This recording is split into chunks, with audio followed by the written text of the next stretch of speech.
Board of Selectmen meeting. I'm John Jeffries, Chairman of the Board of Selectmen. Present this evening, Bob Springett, Robin Hunter. Robin, would you kindly identify yourself and let everybody know that you're present? Robin Hunter, present. Bob? Bob Springett, present. Thank you very much. We are meeting this evening on Zoom, as we have the past year and a half, in accordance with Governor Baker's orders. Please take care not to share your screens. Be mindful that we are being recorded on Zoom. When you're asked to speak, would you please identify yourself, your role within the town, or your role on one of the boards? We have Chris Dwelly, our town administrator, Kate O'Brien, our assistant town administrator. Courtney Starling is also going to be with us. Janet Claypool is currently on the call. And our first order of business this evening will be with our personnel board. Prior to that, prior to introducing Mary Kerrigan, Kate, do we have any citizens' comments this evening to begin with, or citizens speak session? We don't. Terrific.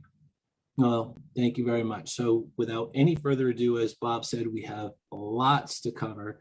I'm going to introduce the chair of our personnel board, Mary Kerrigan. Mary, the floor is yours. I may have one other member of my board coming, yours, but I don't know if that he's going to make it or not. So I'm going to go ahead. He was with me this morning when we met with the other group, so that we've also already talked to. This will be our final conversation. We talked to the everyone so far, and I think we're in a good place to. The warrant committee had this morning, us this afternoon, and then we can all move from here. What we did differently this time was, because we think this is a different time, we really talked about how things are changing right now. And what I would like to do is to just take you through that one page of the 3 steps of where we are in the compensation and classification studies, and have us all on the same wavelength. And so what I really wanted to accomplish is to have everybody know why we made the decision we made in terms of the increase, and how we've been thinking about this as a group. So if you look at the material we sent, it's been 20 years to this year that we had the position to market situation where we've gone out and studied it. And so we know now that we haven't made the kind of progress we hoped to make. And I think that just entitles the fact that we went from -4% in 2016 down to -7% now in 2020, and so 21. So that's a difficult thing, and we need to have a conversation with that. But we don't believe that this is the right time, because we're still in the middle of the process. We haven't finished the studies that are going on in terms of the classification.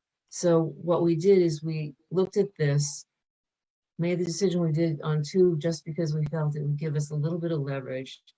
We understand that the warrant committee wasn't ready to do that, and I wasn't surprised at that. We weren't surprised at that, but we felt that we needed to have you see where we're standing as sort of looking at the whole history of our position to market. We can argue about whether or not we have all the right material, but I think it's important for us to get it all out on the table, and for the 3 groups to be able to at least know where we all stand.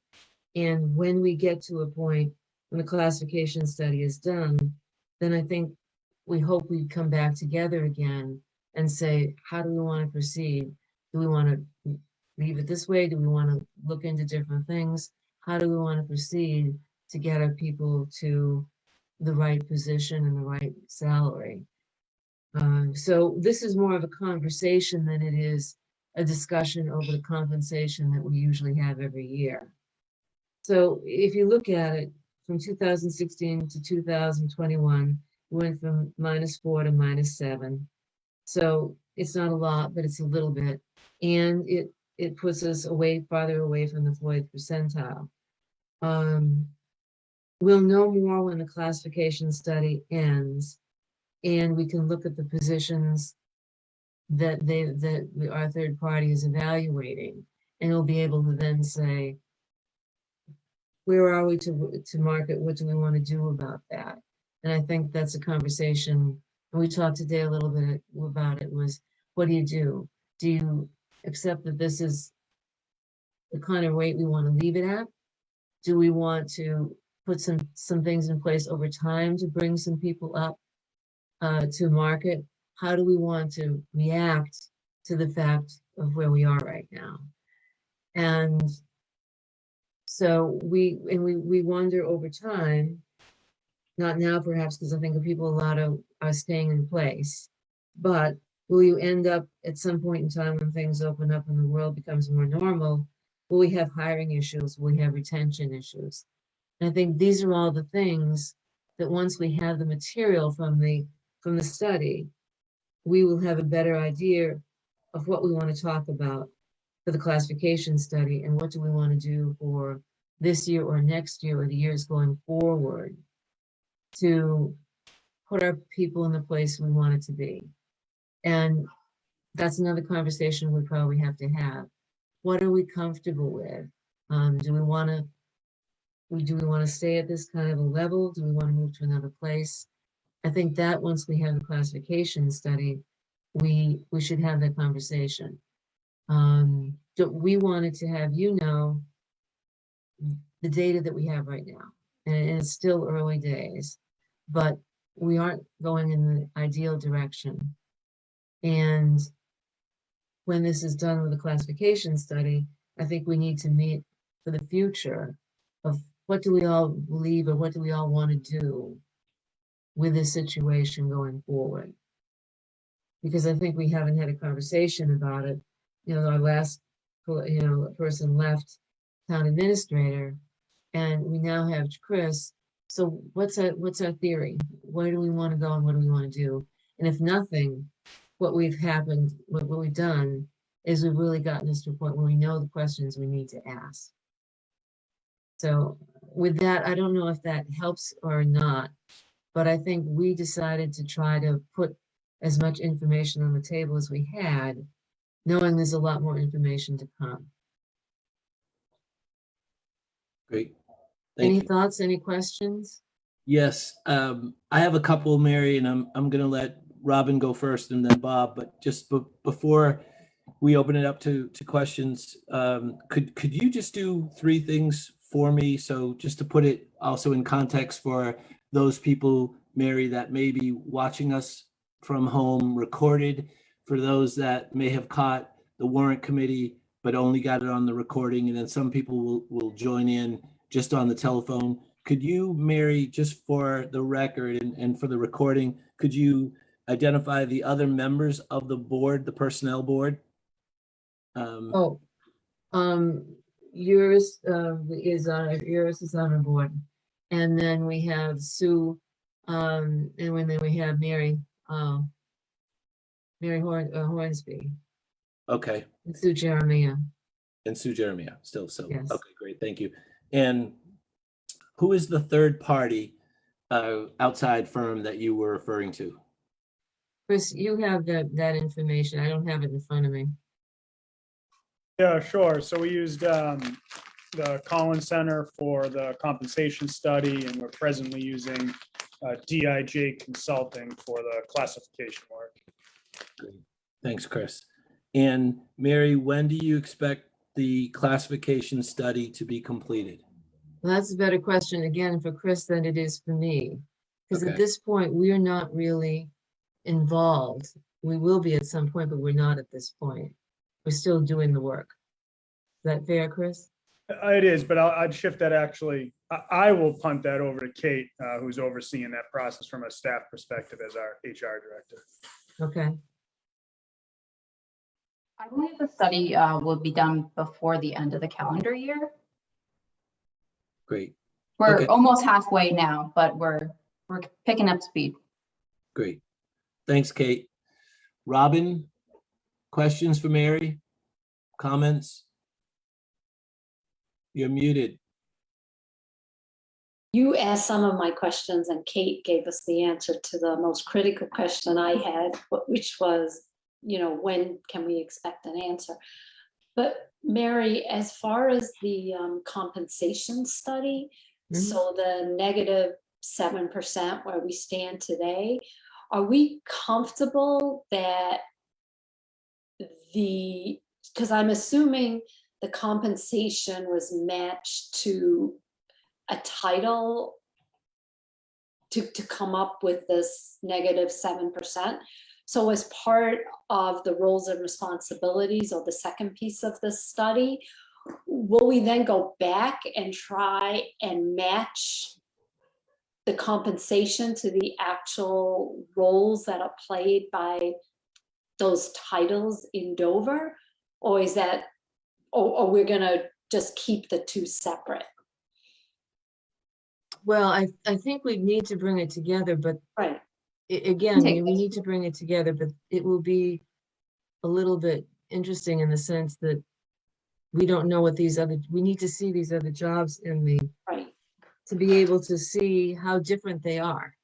If we find that there are some positions that are extraordinarily different than they were in the old times, then we have to think about that.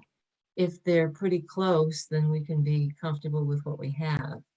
We're just not at that level to know right now. Right. So the consulting firm that is doing our classification, they're going to be taking the data from the compensation, Okay. updating it to FY23 and incorporating it into their final product for us. Okay. Because,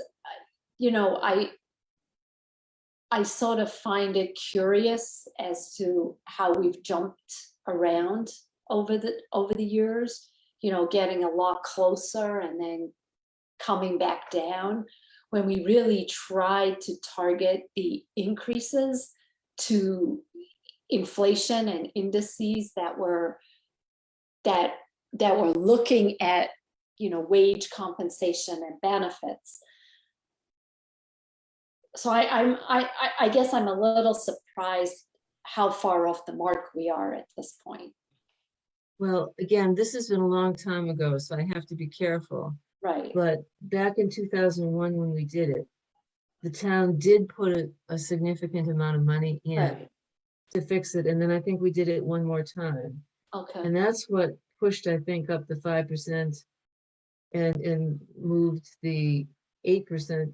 When we saw the 8%, we moved it up to 2% by reacting. Right. But we haven't done anything since that. And so we've slipped a little bit in the last few years. And again, this is the conversation we need to have when this is all done and see how big it is. What do we want to do? Do we want to leave it as is? Do we want to do some minor steps for certain positions that are way off base? But I think we're not there yet, but I think we can provide that information to you when we get there. Right. So And we then and then it begs the question, we're gonna have more data at the end of the year, the calendar year. Chris, remind me, when do budgets have to be approved? Because I'm wondering if we think we would actually be in a position to maybe make a recommendation based upon valid data for town meeting, or if we have to wait a whole nother cycle. The budgets will be, Town meeting 2020, what are we now? 2021, Yep. 2022 currently. 20, right? Eris, We're in 2022 at this time, I believe. Yeah, fiscal year, I'm talking about calendar year, the town meeting calendar year 21. Oh, 22. I'm Mhm. confused. 22. Never 22. mind, right. Yes, Robin, so we're doing, in 22, we'll do the FY23 plan, right? So I got that confused too. So, Right, but so, my point here is, if we have data, do we have the ability to react to that data now, or do we have to wait a whole nother town year cycle? I don't think we have the information to be able to do it now. Chris is closer to this, Kate is closer to this than I am. But I don't think we've got But that's half what of I'm asking, if we're done in December, would we be able to act fast enough to make a recommendation? If all the work is done on schedule and on time, yes. Okay, all right, Well, you should be. okay. No, because I agree, right now, we don't have enough information at all. No, And we don't. we have a data point and we're not exactly sure what it represents. Bob, I'm sorry, Robin, are you No, finished? I'm done. Bob? Thank you, Robin. Yeah, no, I have two questions. I actually have a statement and a question. Clearly, we don't have enough data to make a decision tonight. And clearly, the whole point of the compensation study was to figure out where we are relative to peer group, et cetera, relative to job descriptions and all the rest of that stuff. So we can't act without having that data. And if the data is going to be available by the end of the year and we can go through it, well, I will feel much more comfortable about understanding where we are, understanding where other towns are, and that would be a much better basis for making a decision. And I guess my question was, what is our actions tonight? And it sounds like our actions tonight would be to punt and wait for the compensation study to be complete. The thing that I am consistently worried about, there are two things. One is the rate of growth of the operating budget, which over the 20-year period has grown at twice the inflation rate. And I don't understand how that's only sustainable because we've been increasing the housing stock and the market values have gone up. Otherwise, paying for that would be painful for a lot of people. And then number two, one of the issues that we, and when I say we, I mean Robin and I, dealt with a couple of years back, was changing the conversation from salaries and COLA to compensation. Over 20 years, the value of defined benefit pensions and health benefits have risen dramatically, and many people in the private sector have neither. So when we look at comp and we look at what we should or shouldn't do, we cannot just do it in a vacuum, because people may be very willing to, people all have different reasons for staying employed in certain places.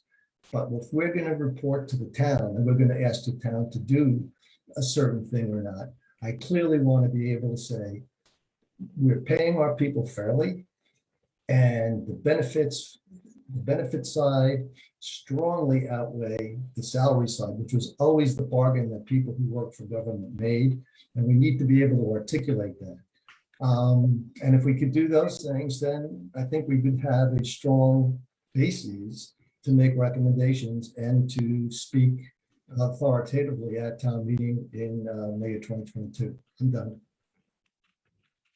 Yeah, Bob, one comment, just keep in mind that from a healthcare perspective, the plans that we have in place mirror what industry has. So, yeah, for all employees of the town. Yes, but the value of those programs compared to the private sector have risen. And so you don't, so you're in a position where they're talking. That's where I disagree with you. Our current healthcare program is exactly what the private sector offers. Okay, then you have defined benefit pensions to worry about. You take care of one, you have the other. And again, it's just to be able to articulate this stuff at town meeting. Right, and I'm just reminding you that we have taken steps towards that. Agree. Bob, are you done? Oh, great. Thank you. Thank you very much.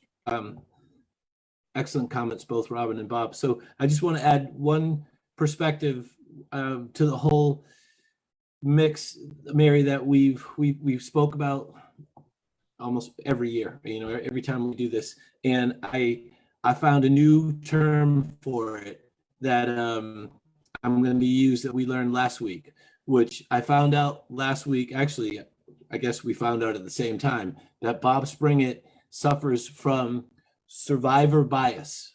We were informed that Dr. Peterson informed Bob last week that his position in the moment was framed through what she called, and she explained, the bias of a survivor during the pandemic.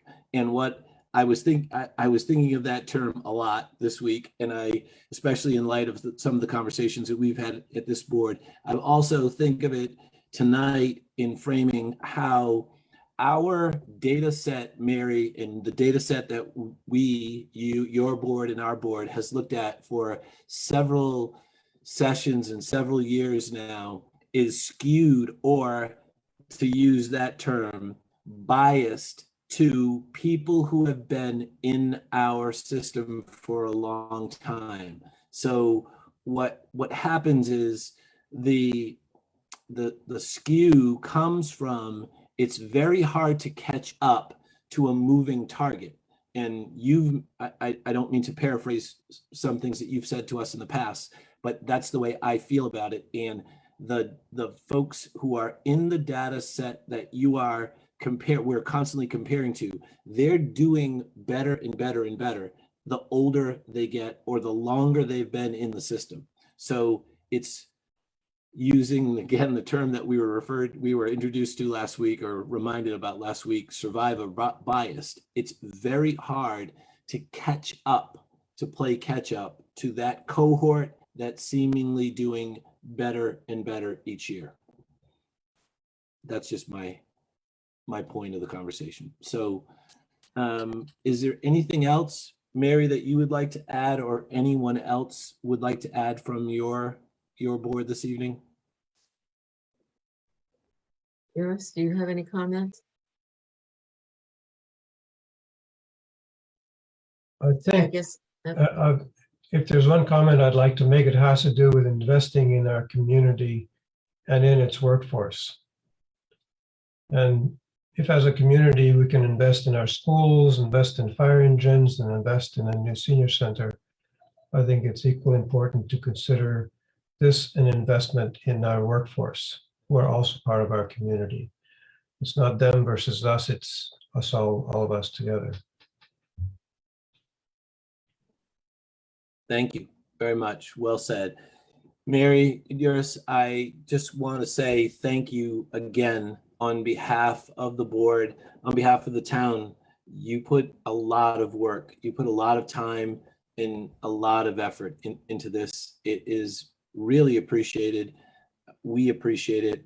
I hope it goes noticed how much time, effort, energy that everybody on the committee puts in. And Iris, I think what you said is extremely accurate. We are, the town only runs as well as the people who run it. And we only benefit to the extent of the people who work for the town, to the extent they're working for us. So we do view this as an investment in our town, an investment in our society. So we take it very seriously, and your words are very well taken. So thank you both very much. thank you. We appreciate the time. And we'll work this through. I think one of the things we can do is, as a group, we can work this through. We have the people to do it and the people who want to do it. So we just need to get the data from this new study and see what we find out. Terrific. Thanks, Mary. Iris, thank you very much. Thank you. Thank you. Enjoy Take the rest care. of your evening. We're going to move to item number 2, our land use activities update. We're going to hear from Courtney Starling. So John, before we do that, can I make a comment, please? Yes, sure. So you raised the topic of survivor bias.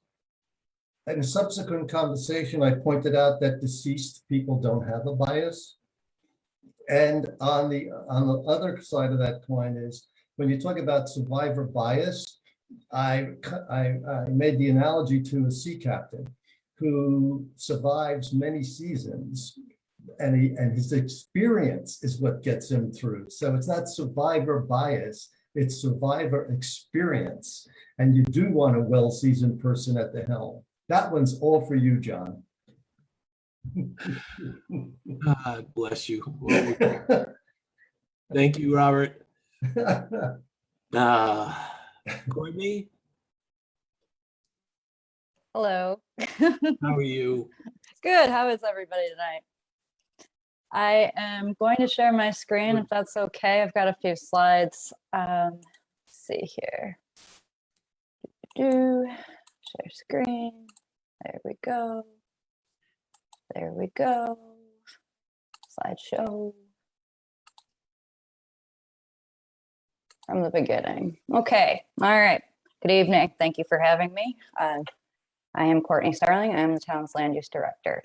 Tonight, I'm just going to go over we'll call this kind of the lightning round. I naturally have a rather rapid speaking voice, and so I will try to be quick but still understandable. We've got quite a bit going on, so I want to mind my 10-minute time frame here and move through as quickly as possible through what our mainline activities are right now. So first and foremost, we are working on completing the housing production plan. The housing production plan is a critical portion of basic housing policy for any community.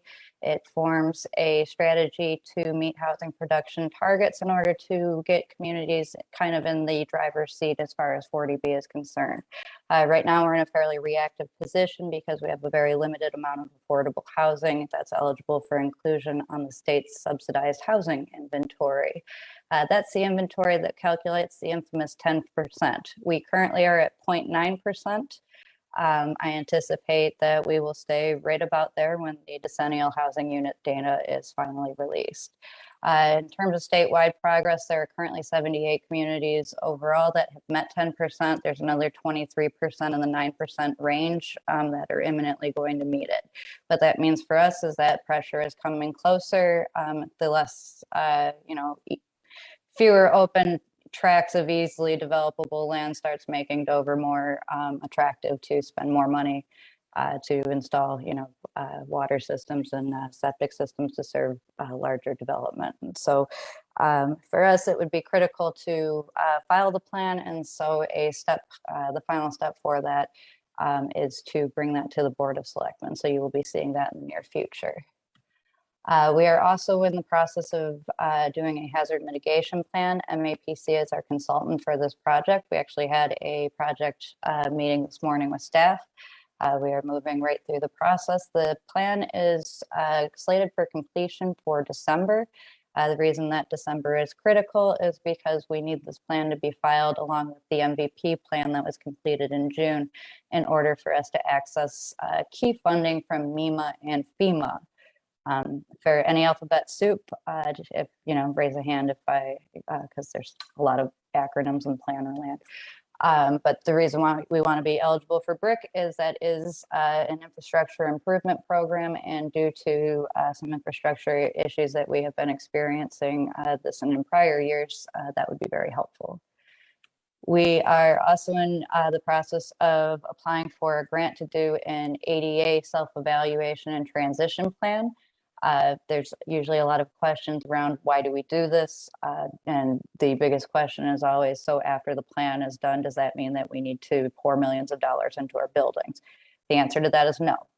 It means that we have identified what our barriers are in terms of physical access as well as program access. There's two types of accessibility. It's not just physical, it's also, there's other types of barriers. And so what the self-evaluation and transition plan does is, yes, it does look at our facilities from an architectural perspective. This is important too with the town hall renovations that are planned, that we get a handle on what improvements that there are that we need to make.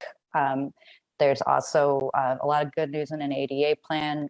Sometimes there's like a meeting room that's inaccessible. You don't need to make that meeting room accessible. You just move the meeting to a different room that is. And so it's not necessarily, you go whole hog and renovate all of your buildings. And it's really a lot more about looking at your personnel policies. The classification study is actually very critical to this to make sure that there is no bias for disability, bias towards disabled applicants. And so that's actually a very good thing that's being done in combination at this time, which will help with our ADA plan. The biggest reason why we do this is because it is now a prerequisite. The state got a very clear message from the federal government during a monitoring that we are not compliant generally as a state in terms of having these plans on file in our communities. And so now if we want to access certain funds like open space and recreation funds, we need to have this plan on file. So we are going to apply for funding, get that done, and it will help guide us towards a more accessible community. And so that's what we're doing on that front. We are actually kicking this process off on the 20th at the planning board for anybody who's interested. And we'll talk about this agenda item next.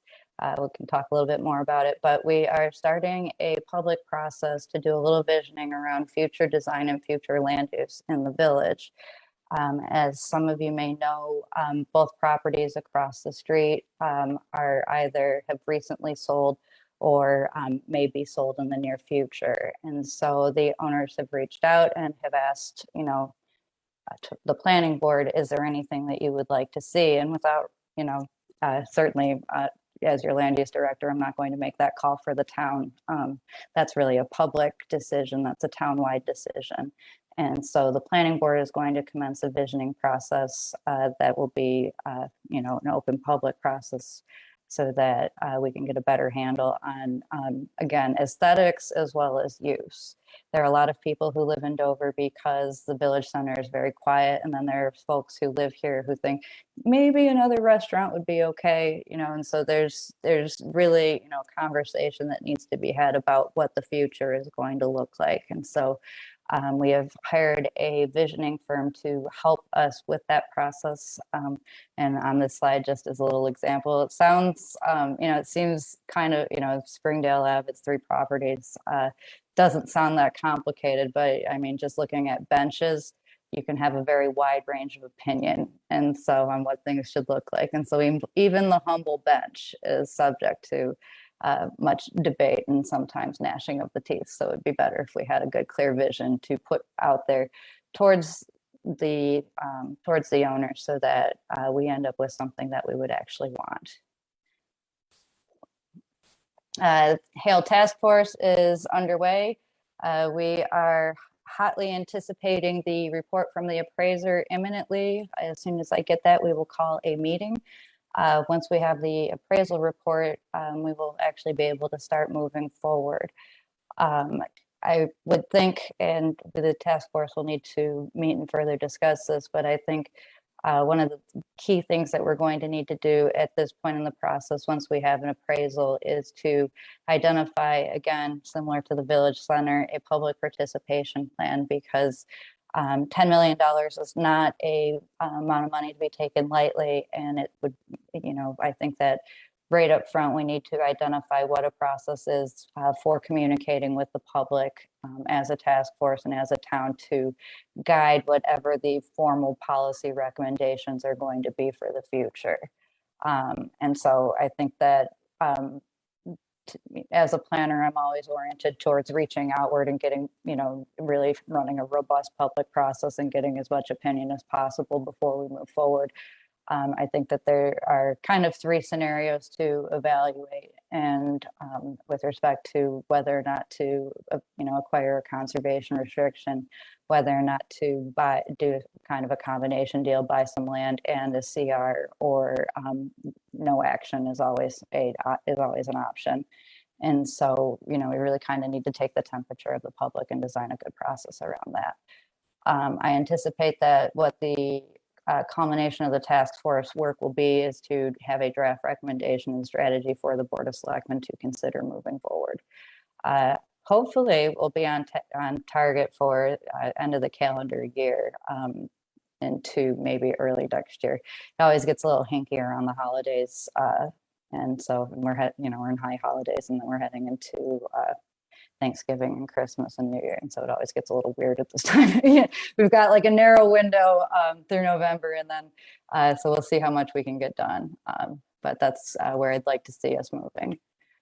Infrastructure and resiliency has proven to be a real challenge this season with the precipitation that we've had, the challenges that we've had with the colonial water system, in addition to kind of the usual suspects of infrastructure and resiliency, such as green communities, funding opportunities. Again, Rick, we've talked about ARPA is the COVID money. There's a few things that have kind of, that you kind of normally do, and then some things that have definitely come up this year due to unusual circumstances. On the radar is the South Data dam removal project. They're actually running a very robust public process for anybody who wants to participate, but we're following along. Right now, it's looking like they're going to go with removal of the concrete spillway. It is not anticipated that this should have a major impact, even with the one-time release of water event that may come with like the removal of the spillway. In any event, we are following along. Their next big meeting is on the 26th. With funding opportunities, we've been thwarted frequently by not having our prior plans in place. Again, this is why we are doing the hazard mitigation plan, for example. Most funding opportunities have prerequisites that require prior planning efforts that identify these goals, these things specifically to address. And so we've been having really a building year on getting all the ducks in a line so that we are competitive in the future in order to participate in these programs. A lot of that involves building regional partnerships because of the way the grants are scored. A lot of that is understanding what we do and do not have in place in terms of prior planning. And so we have been, basically everything is now rolling into place, and we're on a calendar. And with the hiring of a DPW director, this should make, it's going to start really coming together basically. And so this is kind of an exciting time because there are a lot of issues on the infrastructure and resiliency side. And with this new position, that's, I think it's going to really start to sing. So, so we've got that going for us. On the front of open space, the open space committee, they're actually meeting probably right now-ish. They are moving along with their with the open space and rec plan. Like I said, we do need the ADA plan in order for them to file the OSRP with the state. So these are, things that it'd be very needs to be done. So I will just kind of leave it there.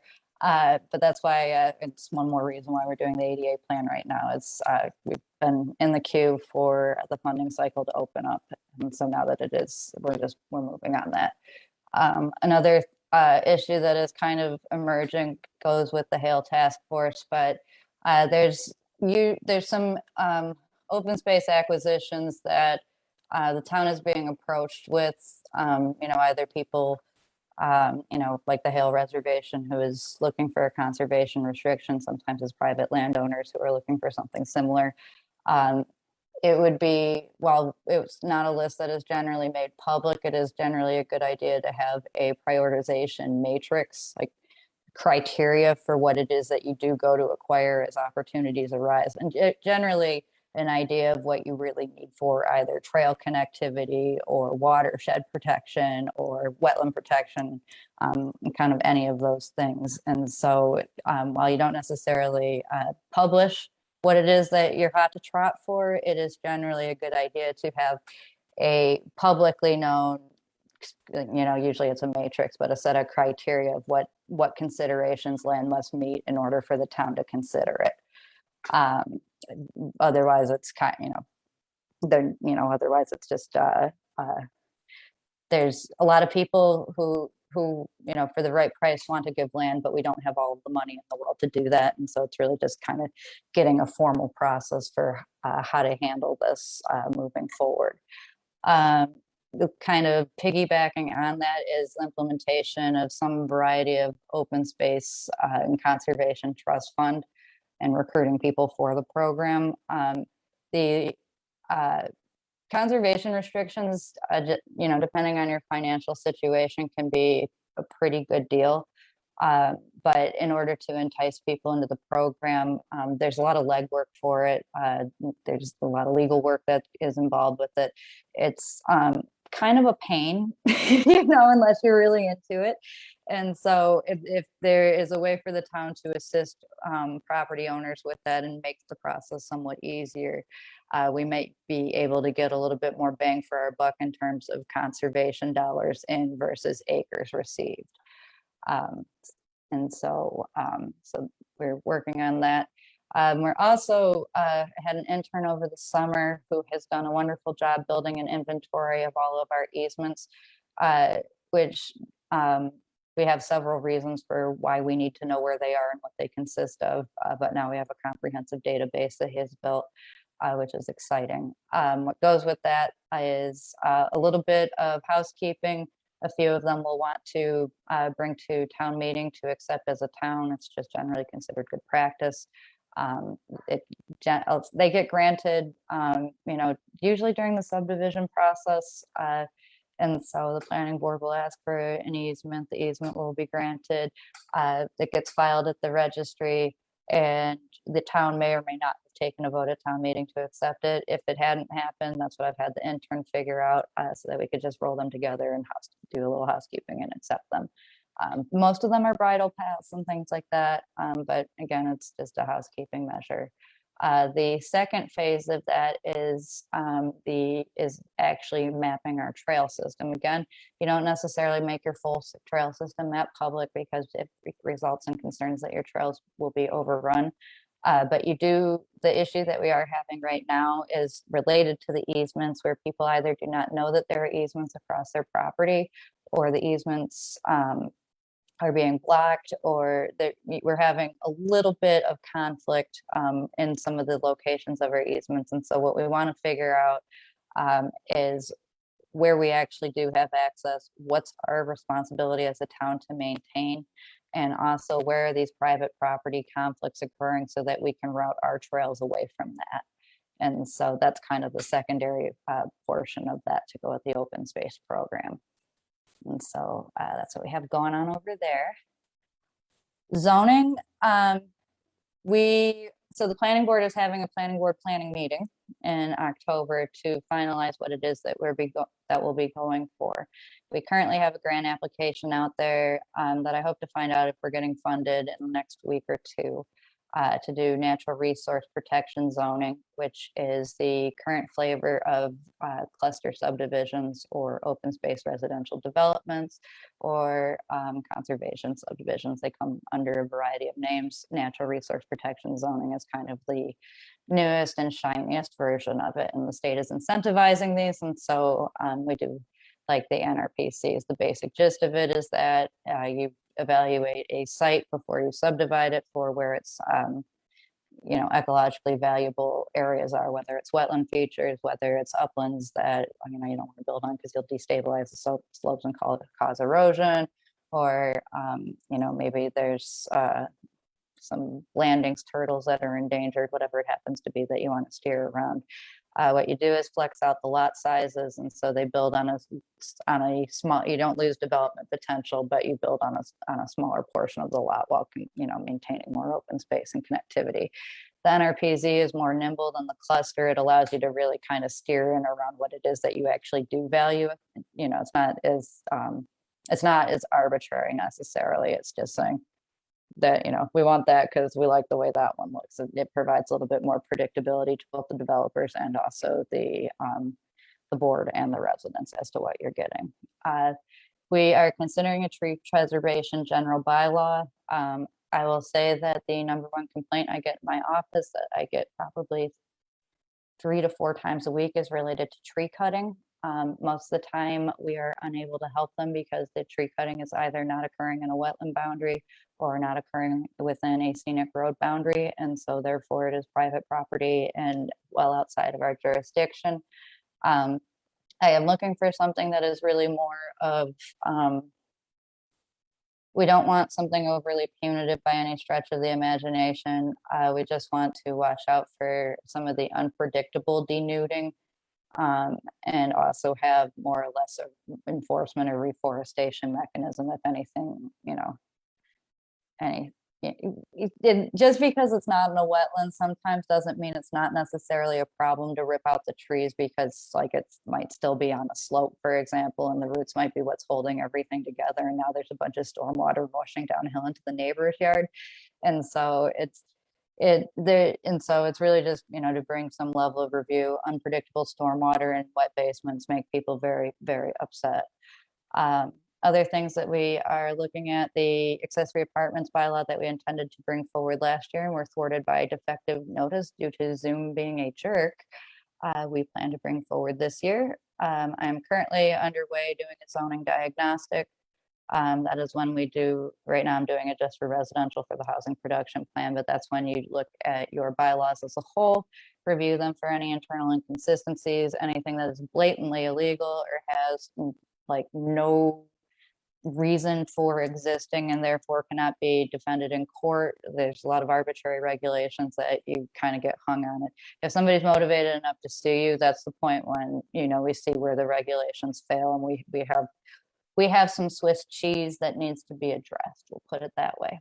And so, getting a comprehensive idea of because with zoning, if you start pulling on one thing in one section, the bell starts ringing in some other portion of the bylaw. So you really need to make sure that what you're doing is not just slapping in new sections and new overlay districts and new things on top of the old things, but that you're making sure that everything ties together the way that it should, that the cross references are correct, that even the formatting, the numbering, you go through a few town meetings and some things get Xeroxed in, and all of a sudden you have two section D38s that you weren't supposed to, stuff like that. Even it goes through the diagnostic.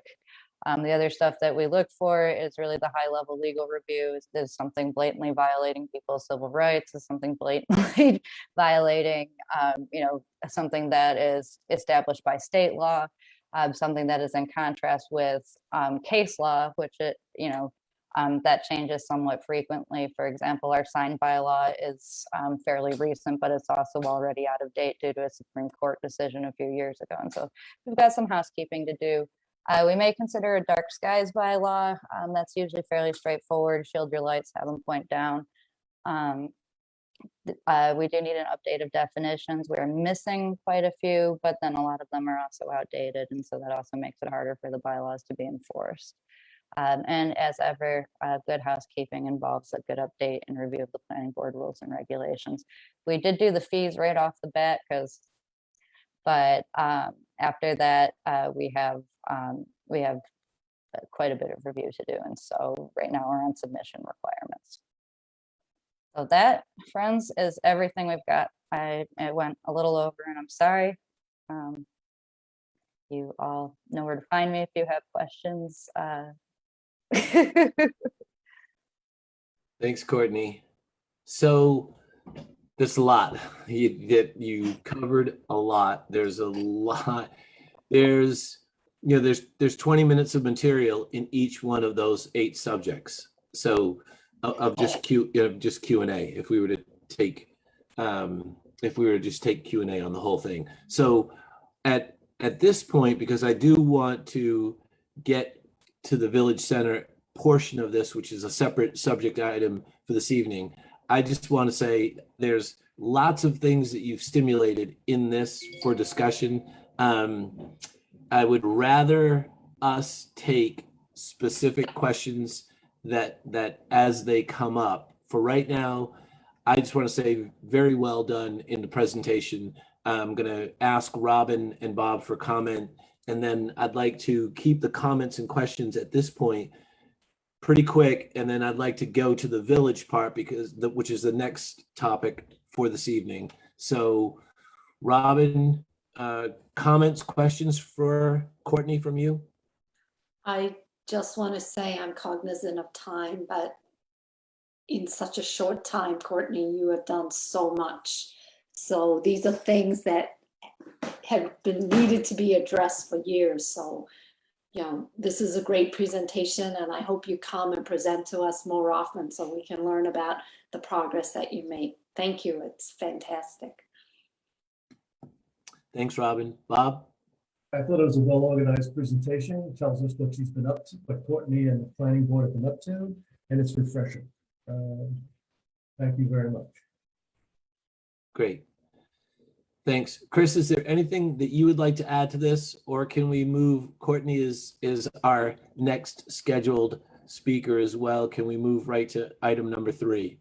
Well, since you give me the opportunity, I will take a minute, and I'll just use that minute to also thank Courtney for taking the time this evening, putting together a really nice deck to give the board and by extension, other community members who may be watching this evening, an update of all the things going on in town as it relates to land use matters.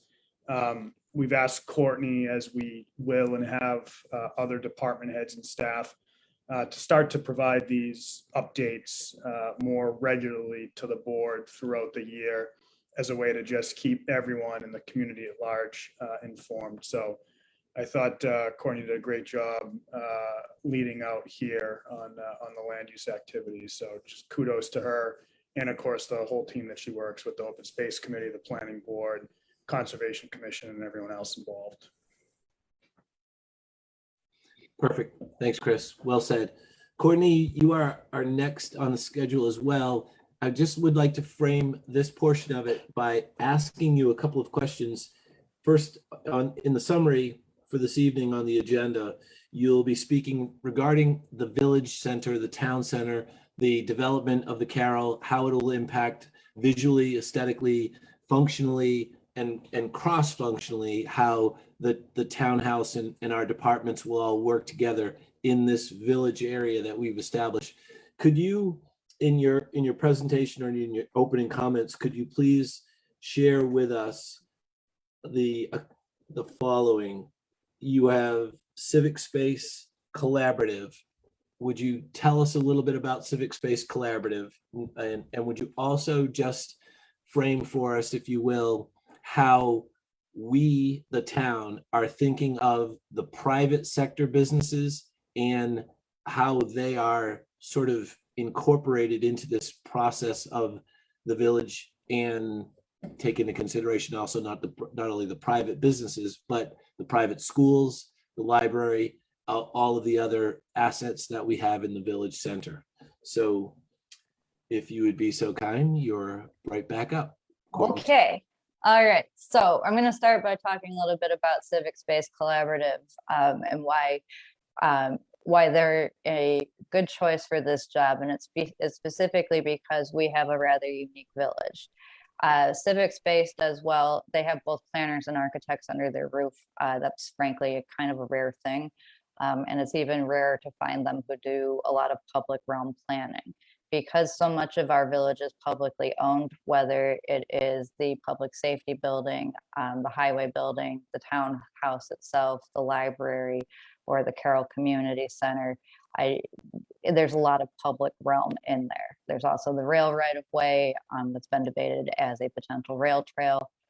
So there's a big, strong public realm component to this. However, although we are a major landowner in the village, we are obviously not the only landowner in the village. And it is in large part because the entire Springdale facade is subject to change, whether it's at the gas station where they're considering whether or not to put in, to reconstruct their building or do something, what to do with their site moving forward. Whether it is the building at across the street where Jack Donahue's office is, that's been sold and that's going to be redeveloped. And we know that that's what is going to happen. And so, what do we want to see there? I, as a planner, I'm always like, retain the structure and put an addition on it. But, that just because I think that doesn't mean that, that's the right answer. And there's the Dover Market property, which may also be sold in the upcoming years. And so the property owners have reached out and are interested to find out what it is that we would like to see and then help make that happen. And so this is really kind of an opportunity to actually engage with the private businesses in a way that incorporates them into the public realm that is so much, what the village is. I also forgot the cemetery, which is, you know, a great place to stroll. And so again, the public realm really is kind of the dominant realm of the village. And so what we're looking for is, what is the character going to be moving forward?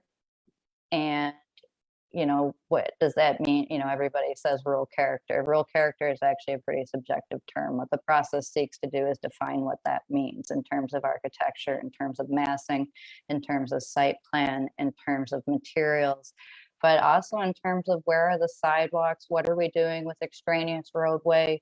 You know, how it, you know, what is this to make, you know, what is, you know, what makes a village and what uses make a village?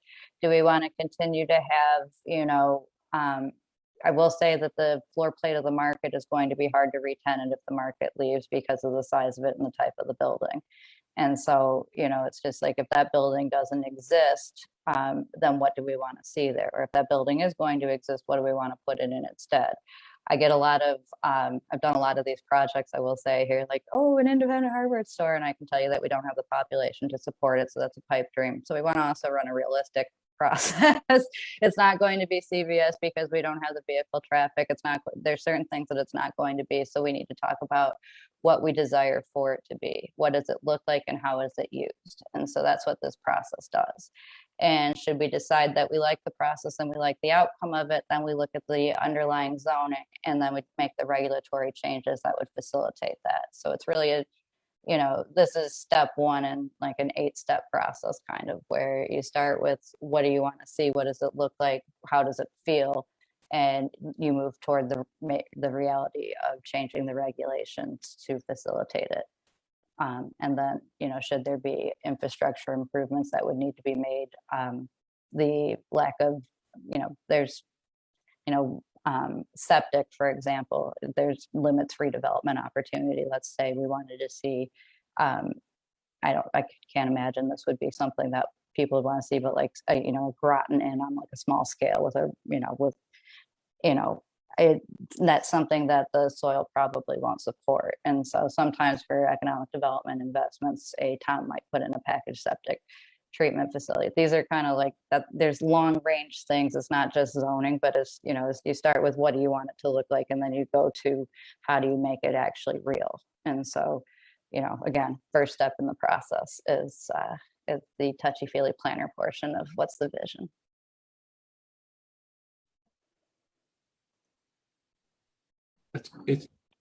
That's great, Courtney. That there are so many things that you just mentioned have been intertwined in a lot of the conversations that we've had about Carroll. And you know, we think of the things in the context of town project or the school project or you know, the Charles River School or the library or the Legion or the Dunkin' Donuts, and the vision, the planning perspective of putting it all together. And then the opening conversations that the opening remarks that you just made were along the lines of, you know, is there an opportunity for you, Courtney, on behalf of the town to engage in, and you just answered that question, yes, there are, of the opportunity for the town to buy private land, or in other cases, the opportunity for the town to sell land or buildings, in the case of some of the buildings that are in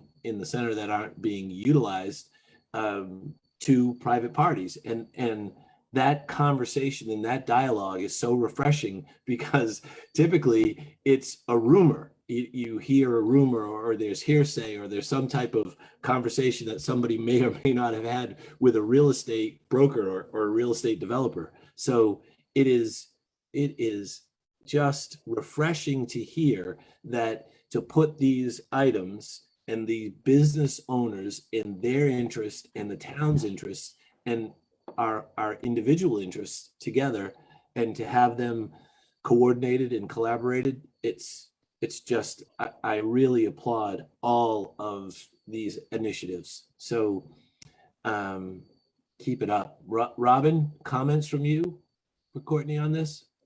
No, I mean, you summed it up. You know, to me, the greatest thing was the visual of the benches. I mean, it sums it up. Which one do you like best, incidentally? That's what I was trying to figure out. I think I like the first one. I like the first one too. Yeah. It's classic. It's timeless.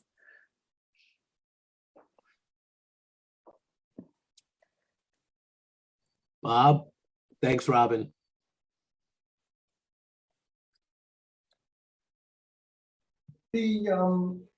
It's interesting. I mean, I think people have been talking about having a well-defined sort of set of guidelines for town center, what town center should look like. And I think it's been, like many things, just sort of put on the shelf for either lack of resources or lower priority. So taking the step to tackle this particular issue is the right thing to do. Because I was intimately involved with the Carroll Community Center project, and as we went through that process for almost 2 years, there is a strong survivor's bias for keeping things as they are. If you go back and look at the votes for the different models and buildings that were presented at the time, you will find that change may not be the strength for the people in town. So I think this is going to be interesting. But I think it's necessary, and I wish you luck. Well, the good news is that with the desire that comes out is no change, and we know that there is property subject to change, then we make regulations that reflect that we actually want something similar to what we have, which is not what our current regulations do. That's part of what the diagnostic turns out too, is it shows all the nonconformity of what we think we have on the books versus what we actually, there's a lot of image versus reality in regulation.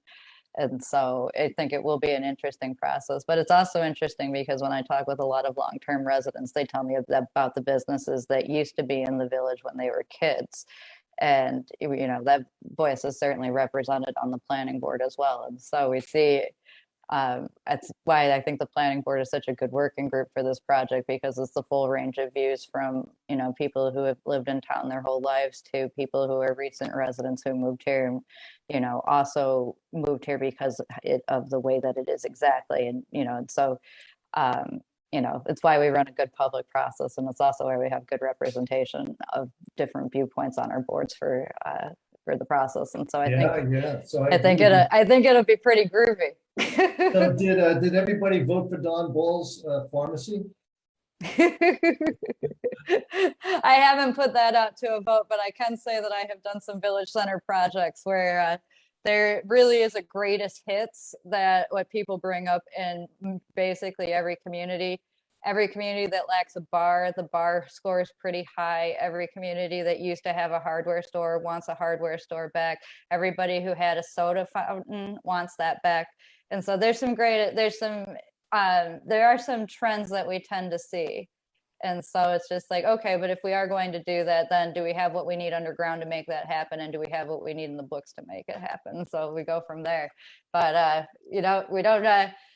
we don't draw the target and then shoot the arrow. So, So the two most hated things are the Charles River School and the Protective Agencies building. So we'll see what happens. I have heard that myself, that those are not necessarily, especially the public services building, that lovely 1976 vintage contemporary design may not be the one we carry forward. But the horizontal siding is getting very hip that the Charles River School has. I'm seeing it on a lot of houses. So we'll see if public opinion changes.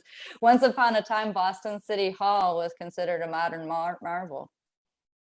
Only by 3 people. That's true. That's still a brutal building. Yeah, Courtney, thank you. There's so much of this that we really need, so much of many of these initiatives that, as I said, are interconnected. And I think we are also looking forward to your help, your guidance, your vision, and the people that you bring together, all these resources that you just mentioned around things like the funds that you mentioned, the ARPA funds, and I know that there were others that you mentioned, and the prerequisites around some of those things, and how important those funds will be, those grants, whether they're grants or, sorry about that, that bring these things together. But it's going to be very important for us to be able to have the common link for water, for resources, for land planning, for the development, and to be able to present a alternative to development or an alternative to 40B because of the work that you've done and because of the things that we've created. So I'm really excited about this. I think it's really well done. So thank you again.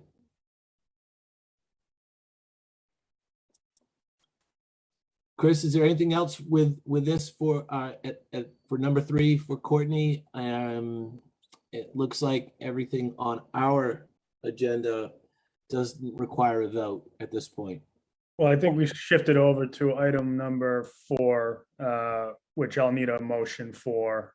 Excuse me, on 3, I do need a motion for the board to authorize me to execute any and all documents related to this engagement.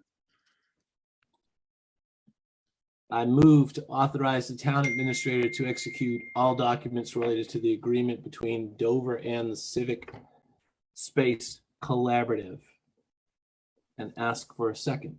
Second. All in favor? I, John Jeffries. I, Robin Hunter.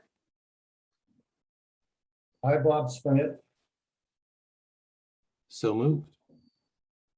Thank you.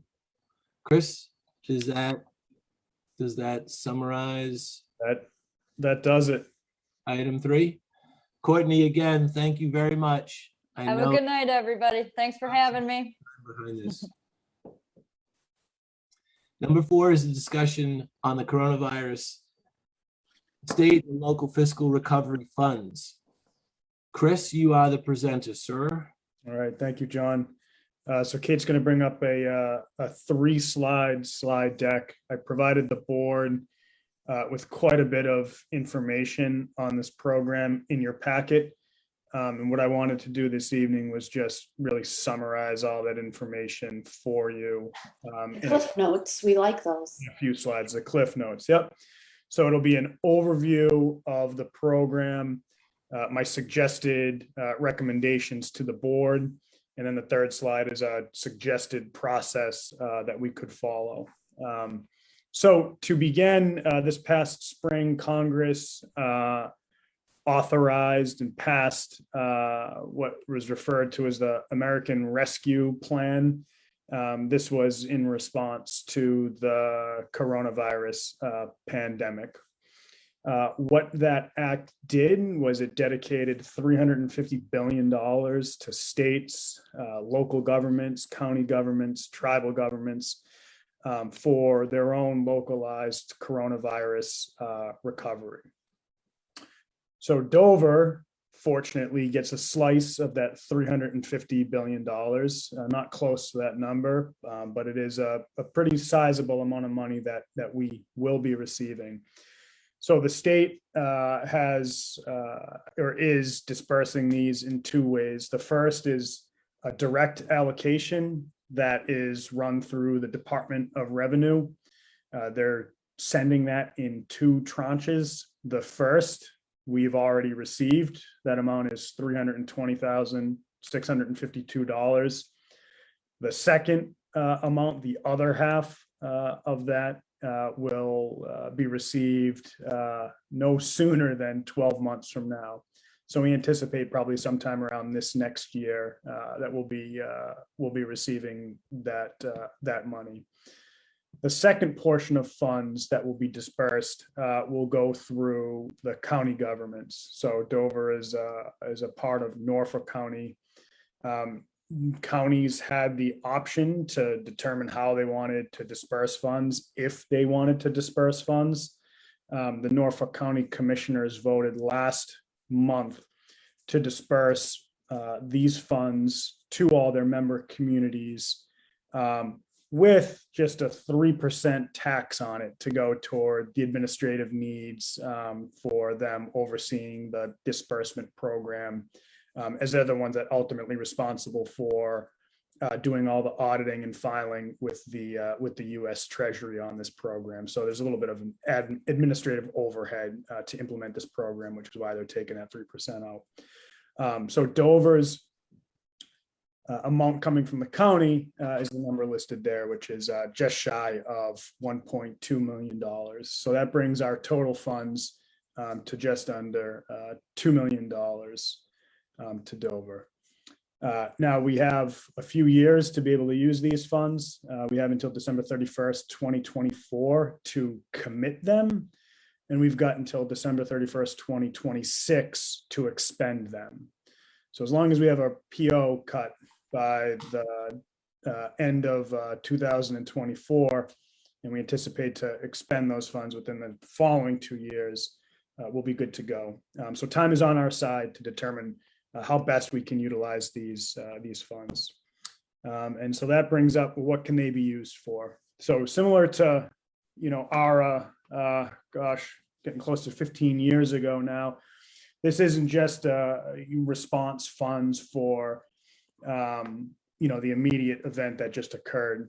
There's broader applicability to them in terms of the utility, specifically around infrastructure investments, such as water, sewer, and broadband. But the 5 main categories for eligible uses are any public health spending related to COVID-19 mitigation efforts. So this would be anything from continued PPEs to vaccination clinics, to any other programs that we wanted to implement, like additional VNA nursing services, for instance. The second category is around the economic impacts of the public health emergency. And so the town could develop programs if they'd like to help mitigate the economic harm done to workers, households, small businesses, any industries within the community. So for instance, some communities have and are setting up grant programs to help small businesses with their rent as a result of the pandemic. The third category is around lost revenue, and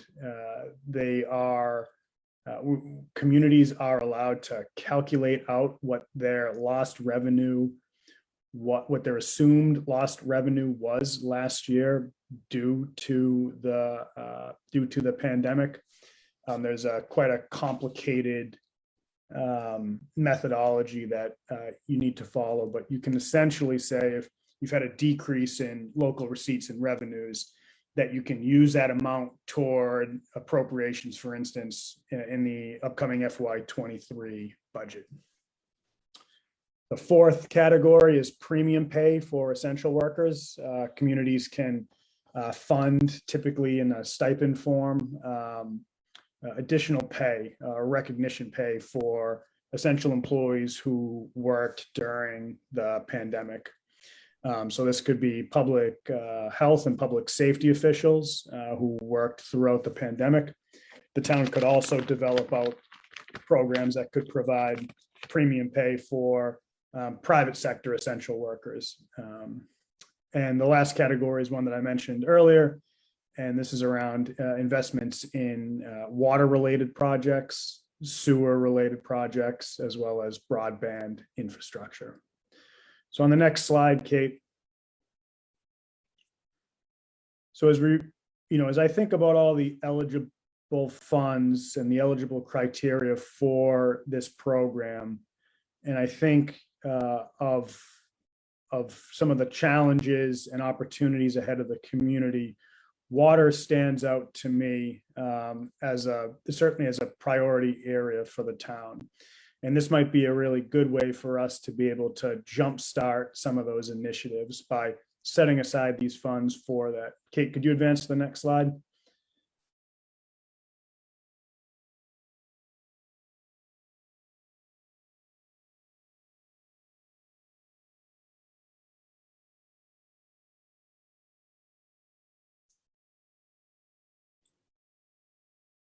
Looks like it got stuck. Which, if you just maybe scroll down, Kate, or up, depending on what kind of computer you got.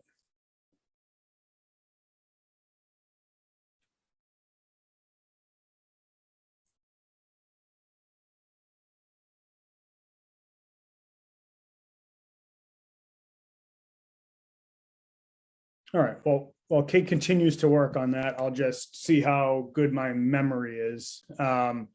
So this slide I broke down into two categories, and these were the recommendations or recommended uses that we could consider. I broke this down into immediate projects and then longer term projects.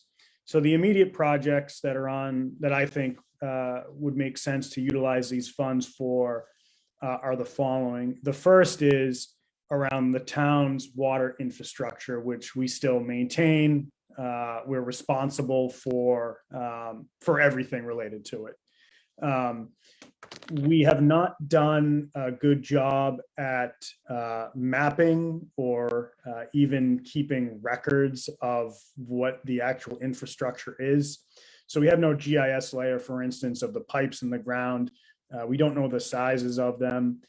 We don't have tie cards, for instance, on where the connections into homes and businesses off of the mains are. And that's problematic for a few reasons. The first is, again, as we undertake longer term water assessments and look at what might be best for the community, it's going to be important for us to know actually what our infrastructure is, right? We should be able to actually have a true assessment of the asset that we own. So I think that'll be an important thing for the community to have, regardless of whichever path we take down the road. The second piece, and this is the more immediate, is that we have leaks occasionally spring up in the system, and not having an actual map or data layer about the infrastructure makes identifying these leaks much more delayed. So for instance, we've actually just sprung a leak again in the system. It's a slow leak, but it's a real leak. And it's impossible for us, in working with our water superintendent and with Colonial Water, I don't want to say impossible, but right now we cannot easily identify where that leak is, because we suspect it is in a service line. And given that we don't know where our infrastructure is laid out, it would literally require somebody to go around and with a metal detector at the 70 or 80 so residents and businesses that we have, and try to find out where the curb stop is to shut off the water line so that they can figure out where the leak might be. So the estimated cost of doing this work is around $20,000. I'd suggest that we move forward with that and use these funds for that. The second item, immediate project, is also related to water. And this is around the Carroll Pump House, which services the Chickering School. The water superintendent has informed me that it runs on quite antiquated technology that results in service disruptions to the school periodically, and that by switching over to a more modern electronic system, we could prevent that from happening in the future. The estimated cost of that is around $5,000. The third immediate project, which is, I'm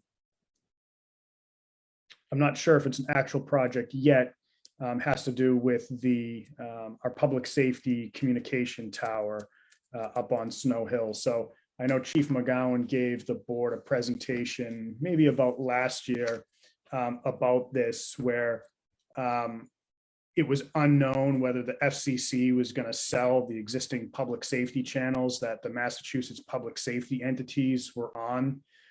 So a lot of folks, Chief McGowan included, held off on making any repairs or replacements to systems because they didn't want to do that and then essentially have to do it again if and when the channels changed. So that evidently had gotten shut down and resolved over the past couple of months. And coincidentally, our existing towers have also started to fail. So they need to be replaced. There's a temporary replacement up on Snow Hill right now. The cost of a replacement is about $200,000. I'm just working through right now to see if it's truly an eligible project. If it is, I'd suggest it's also likely a good investment for these funds. So those are the immediate projects. If we were to go forward with those are about $200,000 and change, which still leaves a substantial amount of money. Longer term, one thought I had for the board is that as we bring on a technical consultant to help us develop out our long-term recommendations on water, it might be wise for us to set aside these funds until that work is done. And that individual can help us identify if there are smart investments that we can make in our water infrastructure that can go toward those efforts. So those are a few of the thoughts that I had and recommendations for the board on expenses regarding these funds. The last thing I wanted to touch upon was a process in which you'd like to take. My thought was perhaps we could, through the board, solicit any input or feedback from boards and committees and staff throughout town, very similar to the goals. We take that, come back, have a public meeting of the board dedicated toward reviewing that feedback, having a public dialogue and discussion about potential uses and investments of these funds. And then you work to finalize those out. And it's something that we could do through September and into October and try to have a good sense of what our thoughts are, what our plan is around October. So that's where we're at with ARPA. That's what it's about. Those are my thoughts on the program.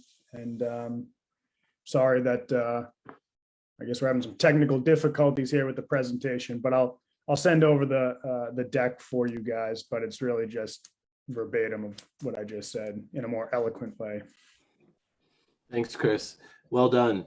I really admire, the things that we were talking about earlier with Courtney and some of the things that she brought up, and then to segue right into this and the ARPA money, that it's all cool. It's all just has a great deal of coordination. Everything is combined. The three project that you mentioned, I just sort of did it in reverse. I went back to our goals and objectives and just plugged them right in and said, this fits number 2, this fits number 3, this fits number 4.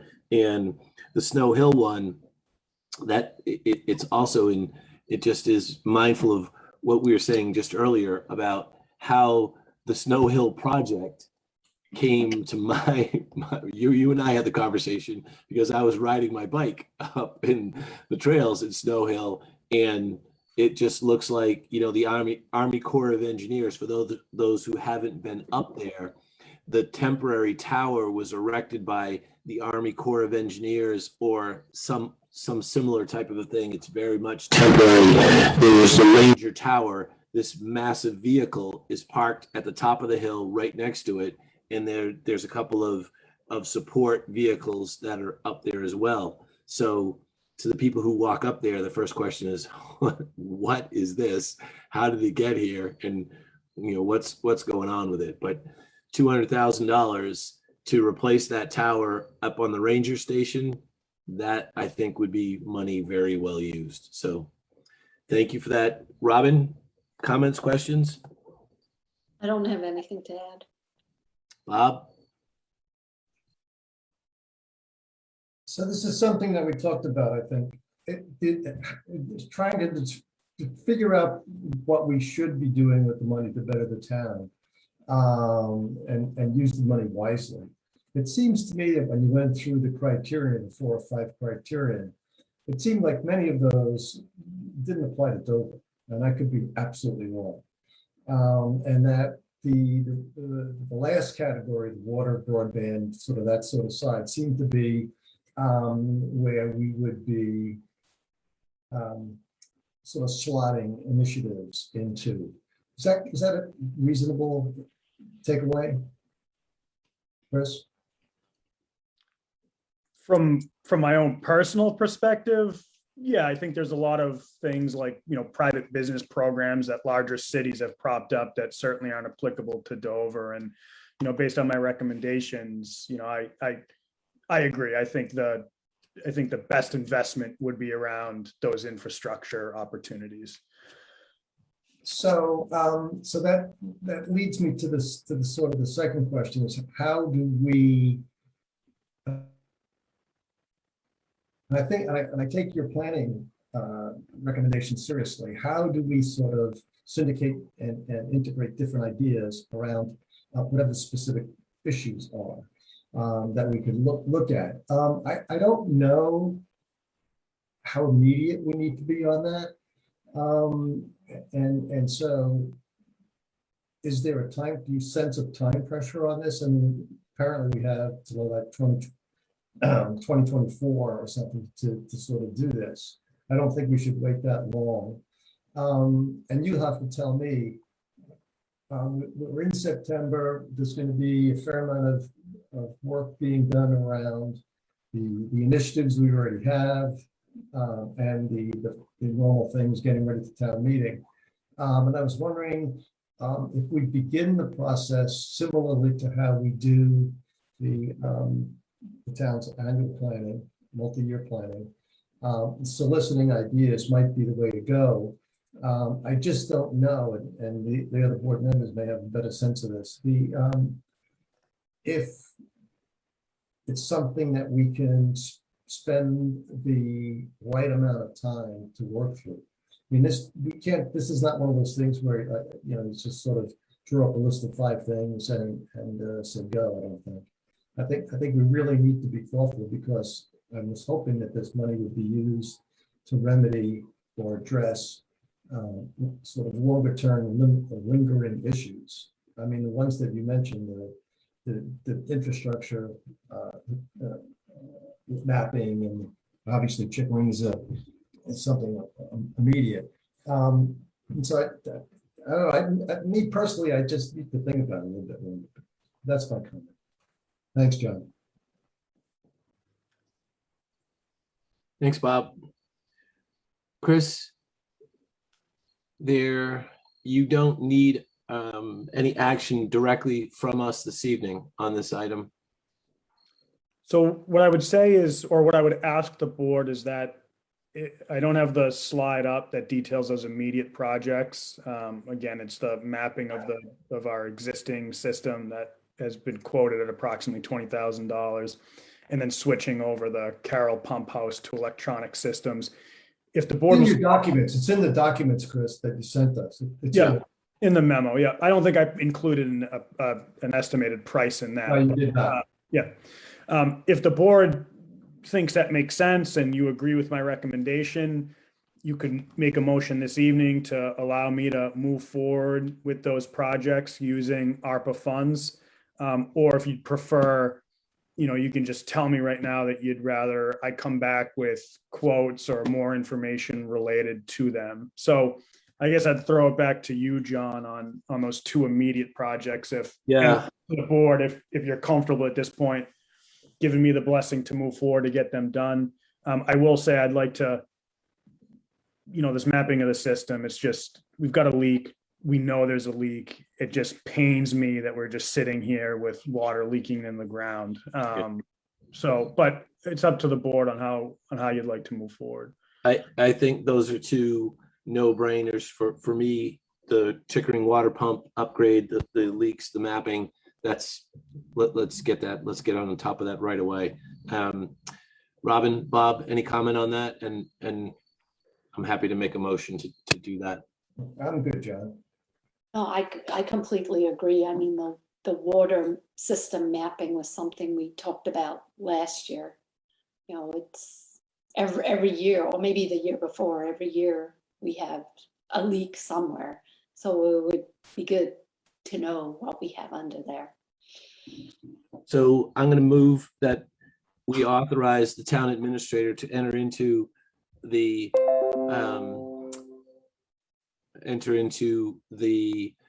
remedy of the remediation of the Chickering water pump, and to begin the process of a system for mapping the leaks in the water main or the town water infrastructure.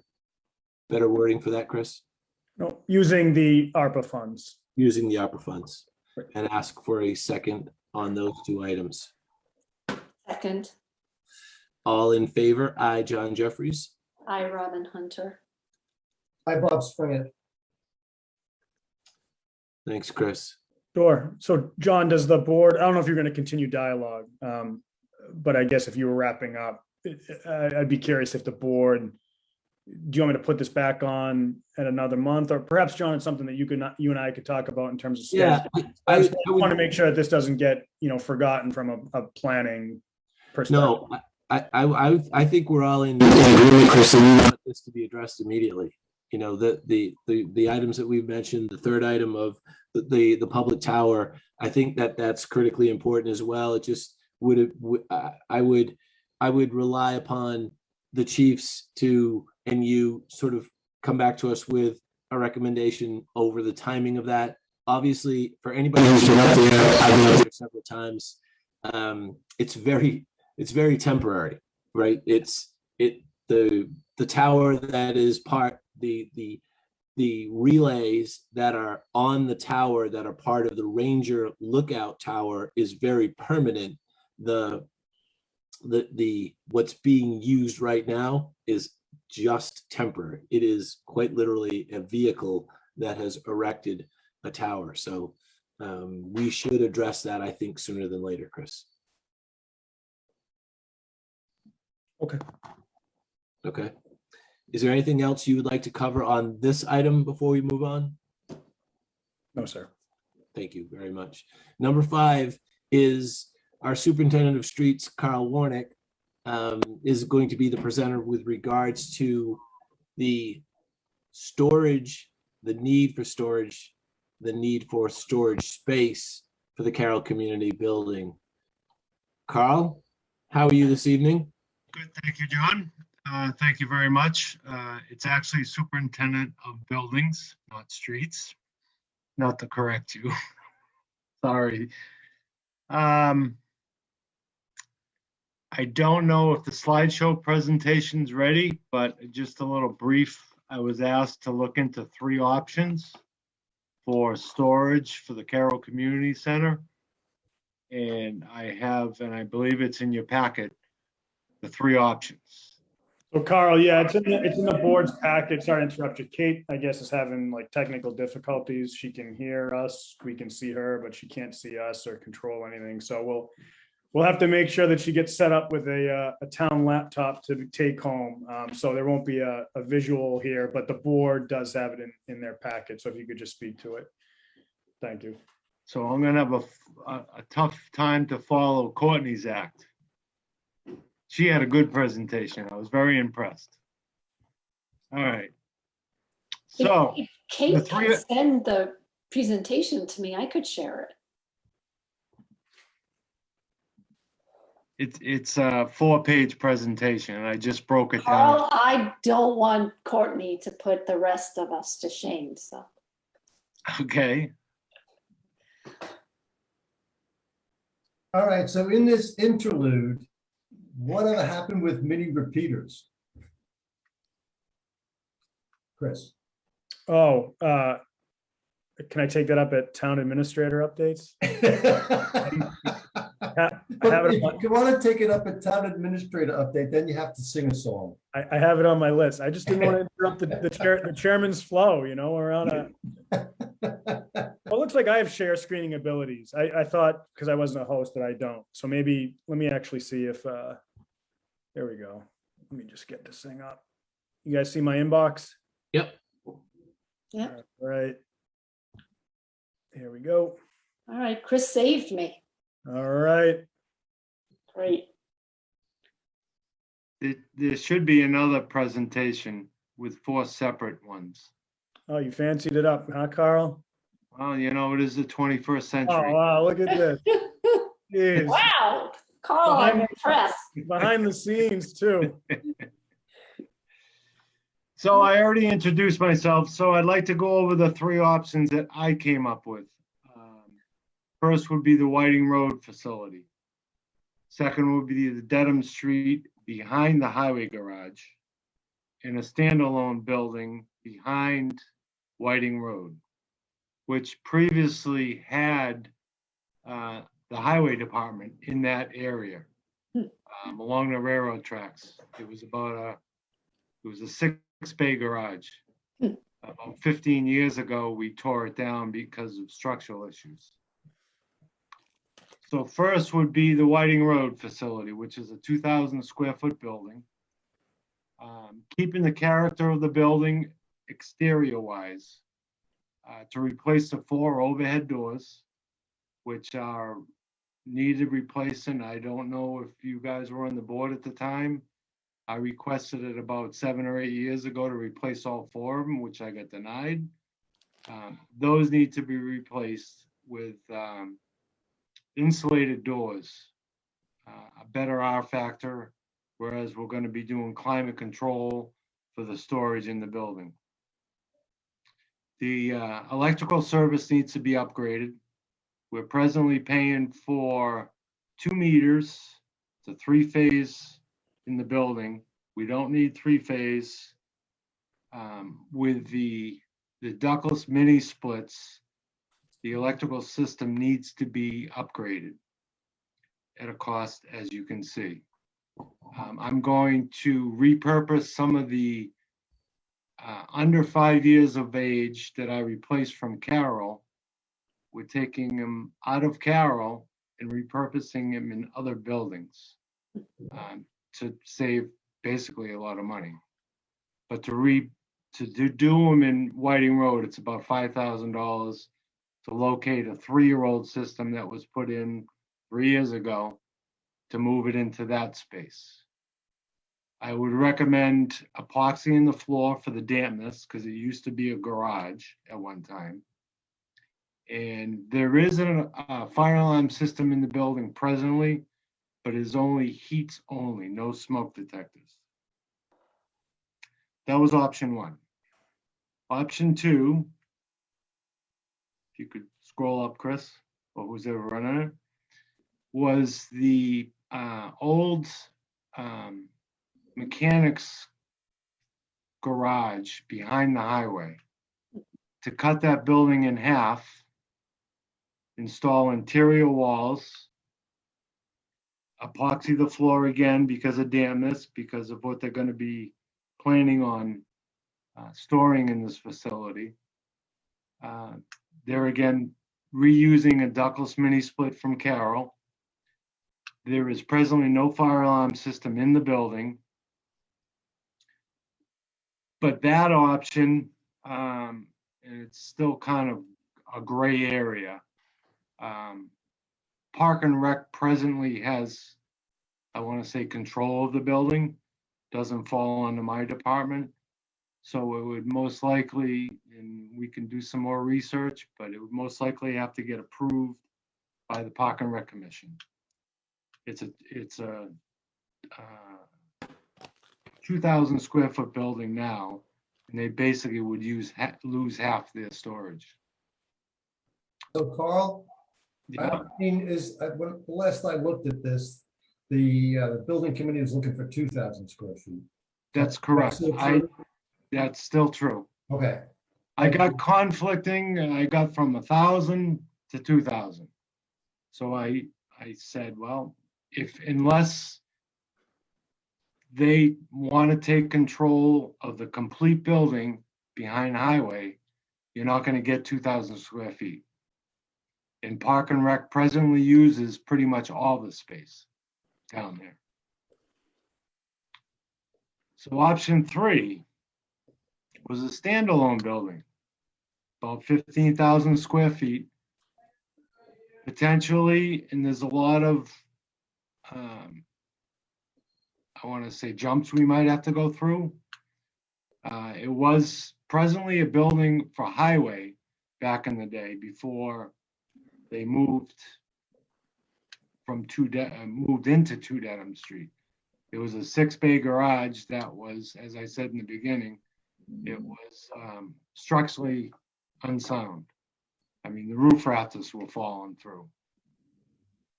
There would have to be, I talked to the building inspector. We'd have to survey the property. Most likely have to go before ZBA to get a variance because it doesn't meet the setbacks. It is close to the railroad tracks. Railroad tracks has, I believe, a 25-foot or 50-foot right of way on either side of the tracks.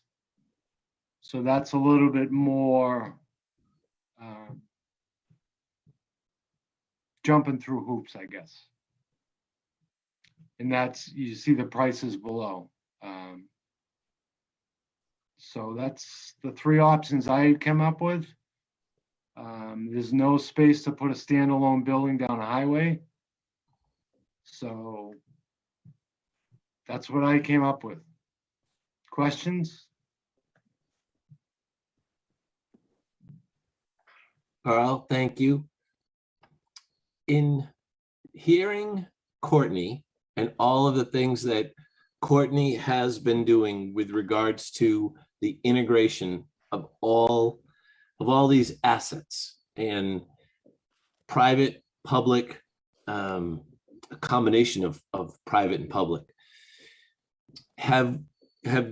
Did you consider, is it an option to have a storage facility at Carroll for the things that are used at Carroll and a storage facility? And by Carroll, I don't mean the Carroll building, I mean Carroll Fields. So has a storage facility option been given to down where the fields are, where a lot of these things that are stored are going to be used? Well, it's not only park and rec equipment, it's also functions for Dover Foundation, for example, for storage wise, that are coming out of Carroll that we have no place to store for them. I mean, obviously at Carroll, they didn't design it for CDC programs. It's going to be strictly, as you know, park and rec and COA to keep it in square footage wise. But there's, according to the committee, they're looking for storage for 2,000 square foot building. If I might jump in here, that sort of question is really, because the building has been designed to have multi-function rooms. There's going to be the need to store more than, it's not going to look like Carroll, it's not going to be run like Carroll. So you're going to have enough storage space so that as room use changes, you can bring in the right equipment for the intended purpose of that functional room. You can think about the community room where it could be used as sort of a loungy area for sometimes. It might have to be set up for a dinner or a luncheon. And so all the equipment is going to have to be stored and have ready access so that it will function as a community center and will take maximum advantage of the multifunction aspects. Now, Ford and the building committee are probably the better respondent to that particular question, but that's my takeaway and why the need for the extra space. It's simply going to be a differently used building. And Chris, you've attended some of these meetings as well. Do you have anything to add there? Don't know. Yeah, it's more so the seasonal storage and the easy access to get to it. The ball fields would not make sense. I tried to look at the storage in the square area for easy access to the storage area. And so Carl, when you say that the ball fields wouldn't make sense, the things that are stored, the last time, it's been a while since I did a walkthrough of Carroll, it seemed to me most of the things that were being stored in the Carroll building were unused sports equipment, in addition to the things that Bob mentioned. But the area up by what was the old library, which is above the CDC, that area was filled with all types of old sporting equipment that was only used down by the fields. What will happen to that? A lot of that stuff, and Mark could correct me if I'm wrong, that a lot of those are from like the soccer programs that are run, they're not actually a park and rec program. There are high school, the soccer programs, the baseball programs, and so on and so forth. And it's not just sports equipment that's stored there, it's other things from the Mothers Association that are stored in the building. And Dover Foundation, and, because those aren't going away. And also, what's the other organization? The theater crew. Open fields. Open fields, thank you. Stuff like that would be stored in a climate controlled area. Got it. I just after listening to Courtney and thinking about the planning and all of the sort of the visualization of what the village area is going to look like, I just think that we're on a path to provide storage space, right? Which you need. How much you need, I think you always need more than whatever the amount is. You Plan ahead. Plan ahead. You always seem to utilize the storage space you have, right? So if you think you need 2,000 feet today, you're probably going to need 3,000 square feet tomorrow. I every time I look at 5 Whiting Road, I just personally think that is the wrong use for that building. And I also think that, an abutter, whether it's the boxing gym or the bank or the market or Doug or Newtop or one of the law firms, any of those abutters would make way better use out of that building than for us to make it a 2,000 square foot, for $70,000 or $80,000 a 2,000 square foot storage facility.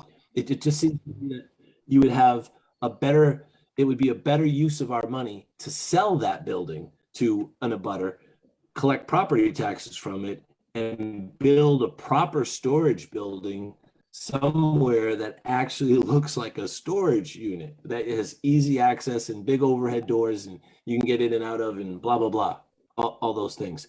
It's a Have you storage given thought to building that, now, Carl? John. Or what's that, Bob? It's used for storage now.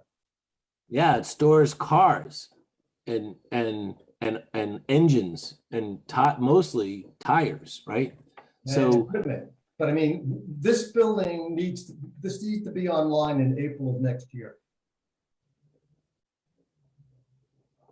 The problem I found was space to build a standalone building on town property that makes the most sense. Not to mention, it's the most expensive option, for A storage. standalone building, yes, right? And you're getting less square footage. yes. I agree. yeah, it just I don't know. I think that there's got to be, from a space standpoint, you have a lot of space at Carroll. We have a lot of space behind the town garage. I know current use of space is sort of what you're thinking through, Carl, but it just strikes me that particular building would be just the wrong use for it. I think it would be a better use as an asset. As I said, have you considered selling that building and take the proceeds and build a proper facility? The trouble. But it's close to Carroll, right? It needs to be close because you need to move equipment back and forth. Selling town, I've been told by Chris and other people that selling town businesses, buildings is a arduous process. And it is a town asset. We get rent right now. It just seems to me it has the right square footage, it has the right cost. It's near Carroll. And everybody who's looked at it, when we did the tour, thought it was the right thing to do. So, I don't know what to tell you. I mean, there are probably 15 other options, but they're gonna, we need to tell the building committee that this is what we're going to do. We need to do it soon. Yeah. I just don't see I don't see the highway is further away, the highway area is further away. And by the way, the two Dedham property is different, Chris, than the room that we talked about when we were talking about moving stuff out of the townhouse attic.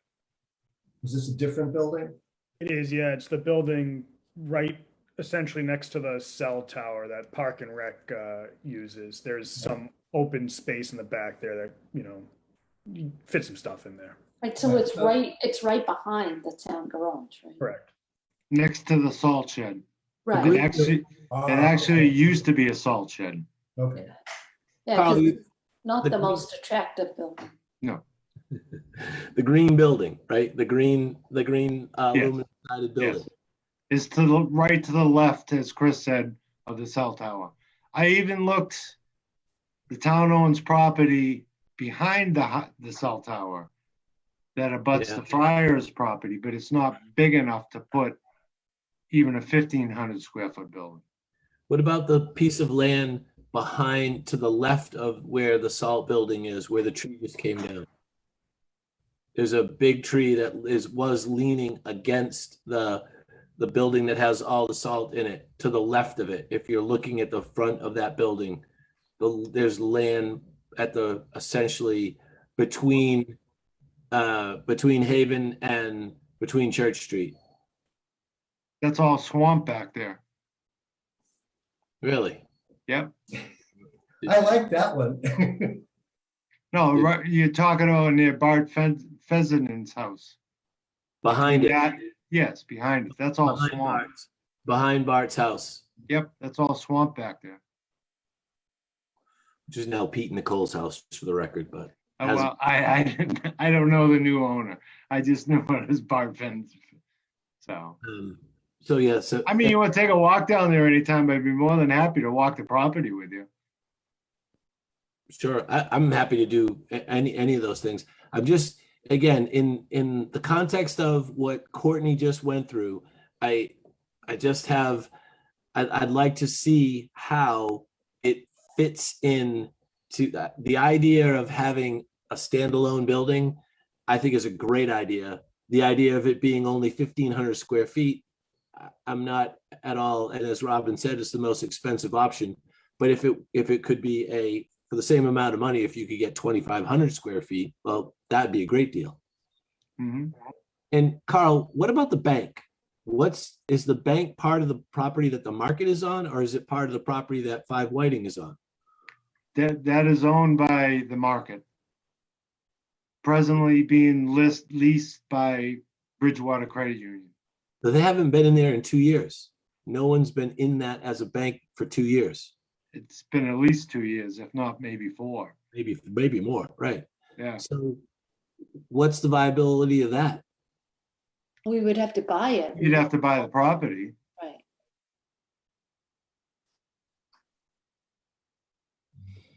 Hmm. Yeah, I just, those were my thoughts.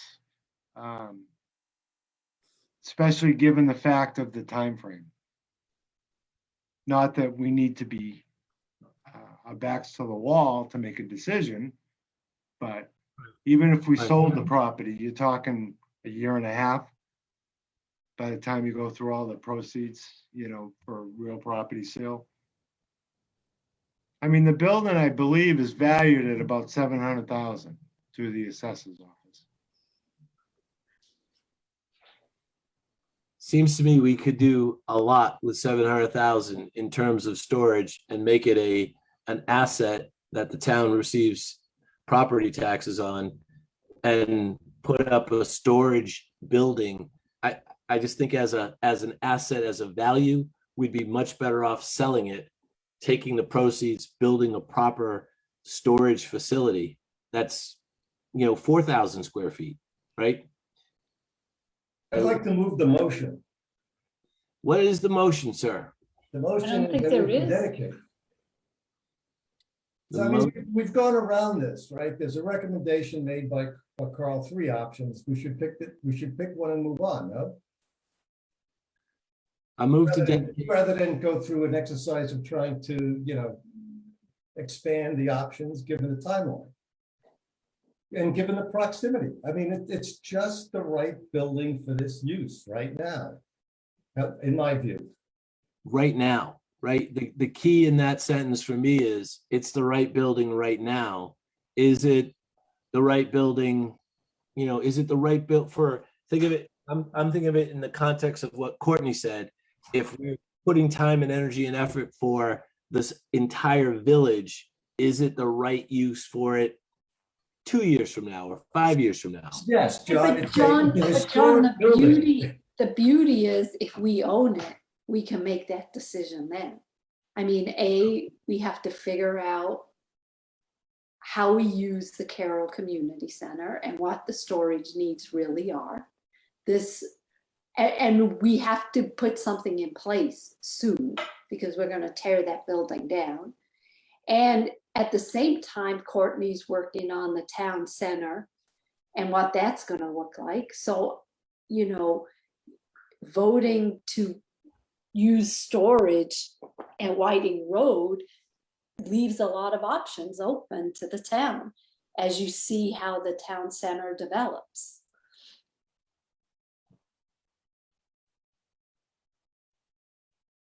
Got it. So understood. I don't disagree with either of those things because I just don't want to be painted into this thing that we've done in the past, which is we went with the option of least resistance. When faced with something that we saw this with Carroll in the 20 previous years, right? Things happened, things got put inside the Carroll building because it was easy to do. It was an option that suited for the moment.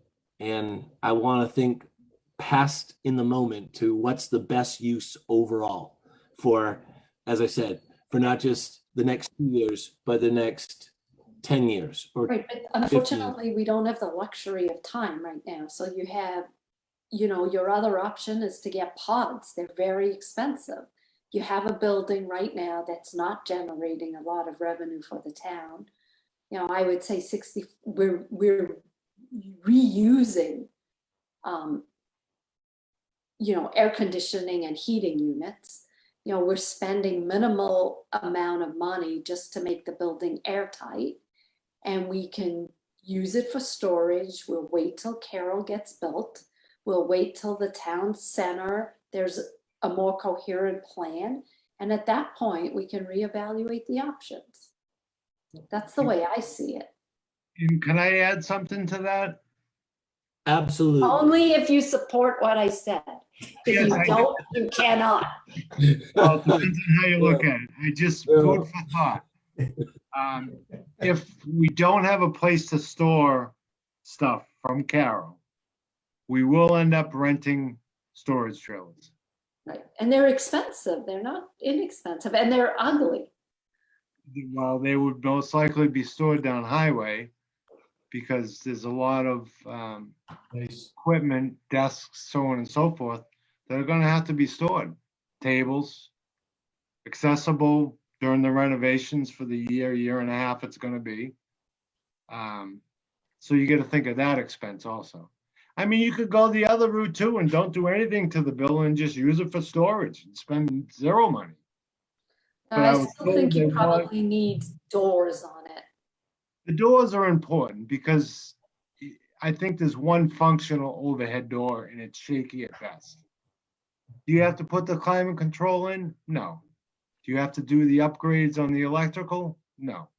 But I was asked to get a climate controlled space. Right, because the theater groups want to protect their costumes and stuff. So that seems to me to be short-sighted.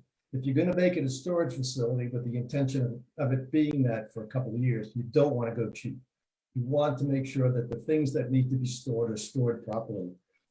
And that, you know, even if it's a 5-year run and John's vision or the town center vision changes, it's the right thing to do. I agree. I'm trying- $13,000 a year at 5 years, I'm trying to without be, factoring interest, discounting, or any of that. So can we move now? yes, I'm trying to be a visionary and you two are being very pragmatic. So We're I not, yeah, I we're- was getting, but we're keeping our options open here, John. That's it. We still have the vision. We just want Courtney to give us a vision first and, you know, not sell the building and then have issues with that building fitting in with our long-term vision for the towns. Plus, I'm using survivor's vision. Hey, I was smart. So- I ate dinner early tonight. you Chris have, is eating now, but you want to move one of the three choices that Carl has presented. Correct. You want to move to dedicate blank location. So make the motion with the location. You want me to make the motion? okay, I moved to dedicate 5 Whiting Road for additional storage needs associated with the community center building project and authorize the town administrator to take any action related thereto. Second. All in favor? I, John Jeffries. I, Robin Hunter. Hi, Bob Sprant. So thank you. Carl, when do you inform Doug Wolf that he's getting kicked out? Oh, I was gonna leave that up to you. That's the chairman's job. He's gotta be notified, in writing 30 days, because he has a lease up until June 30th. What I'm gonna do, John, is I'll have Carl reach out to Doug to give him a heads up that the board took the vote this evening to dedicate the building towards storage, just to give him a heads up. We'll get him a ballpark of when we'll likely need that facility. We'll get that date from the building committee and the OPM and the architects. And then probably, 3 months ahead of that, we'll send him official notice of the date that, we'll get everything coordinated. So we'll give him a heads up and then we'll send him the official notice as is required in the lease agreement. Okay. And Carl, he's got the building until June 30th of next year? That's when the lease agreement or license agreement is expired, June Okay. 30th. Okay. And in the agreement, it states with a 30-day notice in writing, he could have to vacate the building. I got it. Okay. He's not gonna be happy. No, he's not going to be happy. He's not going to be happy. Well, to be continued, right? Like, there's a lot of people that are unhappy, and there's going to be lots of people unhappy during the construction. We're we're not going to just blink and have a new building. There's going to be a lot of disruption. Don, you promised you could do that. Yeah, there's lots of a lot of things, a lot of moving parts. So, Carl, thank you. Good luck with that conversation. Thank you. I'll wait until next Tuesday. He's better in the mood on Tuesday. Very good idea.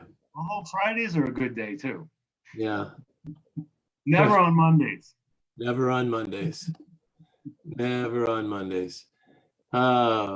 Thank you, sir. Item number 6, project manager Thank you. reorganization proposal. Chris, this is you. So thanks, John. I did have, we've been running into difficulties here. I asked Dave to essentially put together 2 slides. One slide showed the responsibilities of the town's municipal project manager, and then the responsibilities of the new project manager / business analyst that would like to hire. And then the second slide listed out all of Dave's existing projects, as well as a few new anticipated projects based on the board's goals. in the interest of time, what I might just propose at this point is, I don't need a vote. I just wanted to provide the board with an update again, that I plan to repurpose what was Diana's old role, the web coordinator / IT coordinator position, into what essentially is a junior project manager or business analyst position. The reason why I'd like to do this is that as we've brought new people into the organization and as we've done new things around the website and around our network infrastructure, like contracting with technology firms for those services, the existing role of web and IT coordinator has essentially become obsolete, right? Those responsibilities are being served by others in the organization. So it leaves an open salary slot. And given certainly all the work that we've done over the past 2 years, all of the goals and priorities that have been laid out by the board for this year, and I think well into the future, the town will be best served by having an additional individual position that is nimble and flexible and can act as a resource to help us implement broad-based types of projects, whether they be financial related or IT related or whatever it is, what have you. It's always good, I think, to have, in my experience, certainly, to have, it's almost like an on-site like consulting crew, right? That you can just send in and say, hey, we've got these projects, we need resources, we need support, and have them get behind. So that's the position that, as I envisioned it, it essentially is Dave's role, but just without the leadership. Dave would oversee, the municipal project manager would oversee this new project manager position. The one thing that I would add is that we did add, and I did add a responsibility that this individual would serve as the point person for core IT related questions that staff may have. So if someone's printer is down or someone's computer, like Kate's laptop, is fried, that person would be responsible for kind of being the point person to either troubleshoot it immediately or contact one of our vendors or whatever source it is to fix that, so that kind of that operational type of work is taken off of the municipal project manager position, which you want to be a more kind of leadership type of role that allows them to focus more on, again, broad picture planning and project implementation. So I just wanted to share with the board my plan. I anticipate going before the personnel board to get the position reclassified. At this point, I don't anticipate any salary changes beyond what's already been budgeted in the past for that old web IT coordinator position. Understood. Thank you. Robin, questions, comments? I don't have any. Bob? Sounds reasonable to me. No, I think it's a sort of it's IT plus, right, Chris? A little bit of IT but more on the generalist side as well, to be able to help out on different projects. And I think what we'll see is if we get it right, I think Dave will be much more engaged in oversight and planning. Once we have the infrastructure stable, which we do, a lot of the people I've talked to in other towns, they worry about security a lot. I mean, we probably need to worry about security a lot. But fundamentally, it's going to be thinking through how we continue to evolve the technology platform, and that's going to require a fair amount of time. So having a good pair of hands to take care of the day-to-day work it certainly makes sense to me. Thank you. Anything else, Chris, for that item? No, that's it on that. I'll just, keep the board apprised as we make progress. Okay. With Kate's IT issues, Chris, would you like to take number 7 or? Yep. Yep. No, I will do that. I spoke with Kate on that. She actually sent me a screenshot. I'll have to share with you guys. It's quite interesting. It literally is like a blank screen. So this item is a pretty standard housekeeping item. the COA had an open position. Actually, you know what? I think, Janet, you're still on, right? You know what? Since you've been with us, why don't you share who you'd like to hire, and then I can explain what it is that we need to do. Sure. The COA has an open position with program coordinator, and we have Kate and I interviewed candidates and had selected Amita Johnny as the best person who would be a great team member for the Council on Aging in filling this role as program / kind of volunteer coordinator and helping us to implement programs as well as recruit and coordinate the volunteers. The experience she has seems excellent, as well as her community commitment. She has a background in community planning and just seems like a great fit for us. So Kate, I hope I'm representing your thoughts as well. That sounds great. So because Amy is also an elected member of the Board of Library Trustees, the state's ethics division requires these individuals to file a disclosure with the state and also get a vote of the Board of Selectmen. It's essentially the same thing that the board votes on for Jerry and myself to be able to serve on the executive board of the West Suburban Health Group. All it is essentially the employee saying that we won't use our position either way to financially incentivize ourselves. Got it. Understood. So I move to approve the disclosure of the special municipal employee of financial interest in a municipal contract as required by Massachusetts General Law 268A and ask for a second. Second. All in favor, aye. John Jeffries. Aye, Robin Hunter. Hi, Bob Springer. And I worked with Ami on the original Carol project. She was one of the stakeholders representing Mom's Group, and I think she's a pretty terrific catch, Janet, for what that's worth. Well, appreciate it. Thank you for approving this. I appreciate it very much. Thanks, Thank you Janet. for staying on. Thanks. Well, I really loved Courtney's presentation. I think I need to have a copy for her to update all the seniors with all the things that the town's looking at. It'll be No, very not coffee. No, Great no, it needs idea. to be way slower. You got to slow her down. true. A I don't reminder think for her. that's possible. She gets Decaf. decaf. The rest of us get coffee. Decaf, yes, totally decaf. Thanks, Janet. Thank you. Updates. As we said earlier, our open space committee is meeting this evening because of Tuesday being Rosh Hashanah. The standing Tuesday meeting wasn't possible, so they're meeting tonight. So there's no updates from me on open space. Robin? So I have a lot of updates. Chris and I have been busy. Well, Chris has been keeping me busy, but the night it's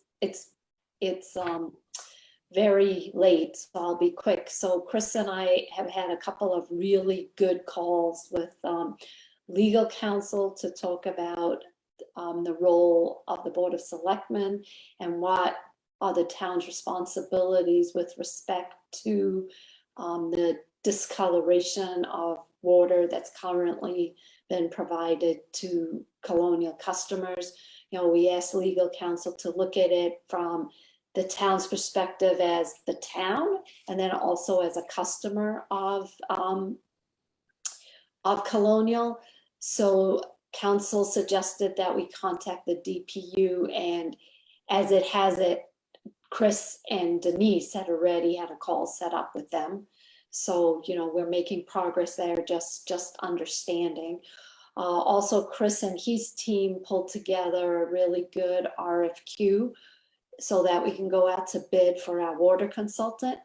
We got some feedback from Ron Myrick, who is in the business, you know, and he also gave us some suggestions on firms we could go to. We also asked the chair of the water committee for his feedback on our RFQ. So we're waiting for that because we'd like to get that out. and get started. We also have been looking for maybe a short-term interim consultant to just help us decipher what's going on. You know, it's been 2 months that water's been discolored. Why is it taking so long to fix it?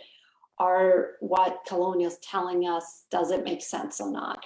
And again, Ron Myrick was very helpful setting up a call with a consultant that he had recommended. And we had also reached out to another consultant that we had worked with. So I would expect that we will have more in the line of recommendations at the next meeting. But I just wanted to let you know that we have been working on it in the background. Chris, did I miss anything?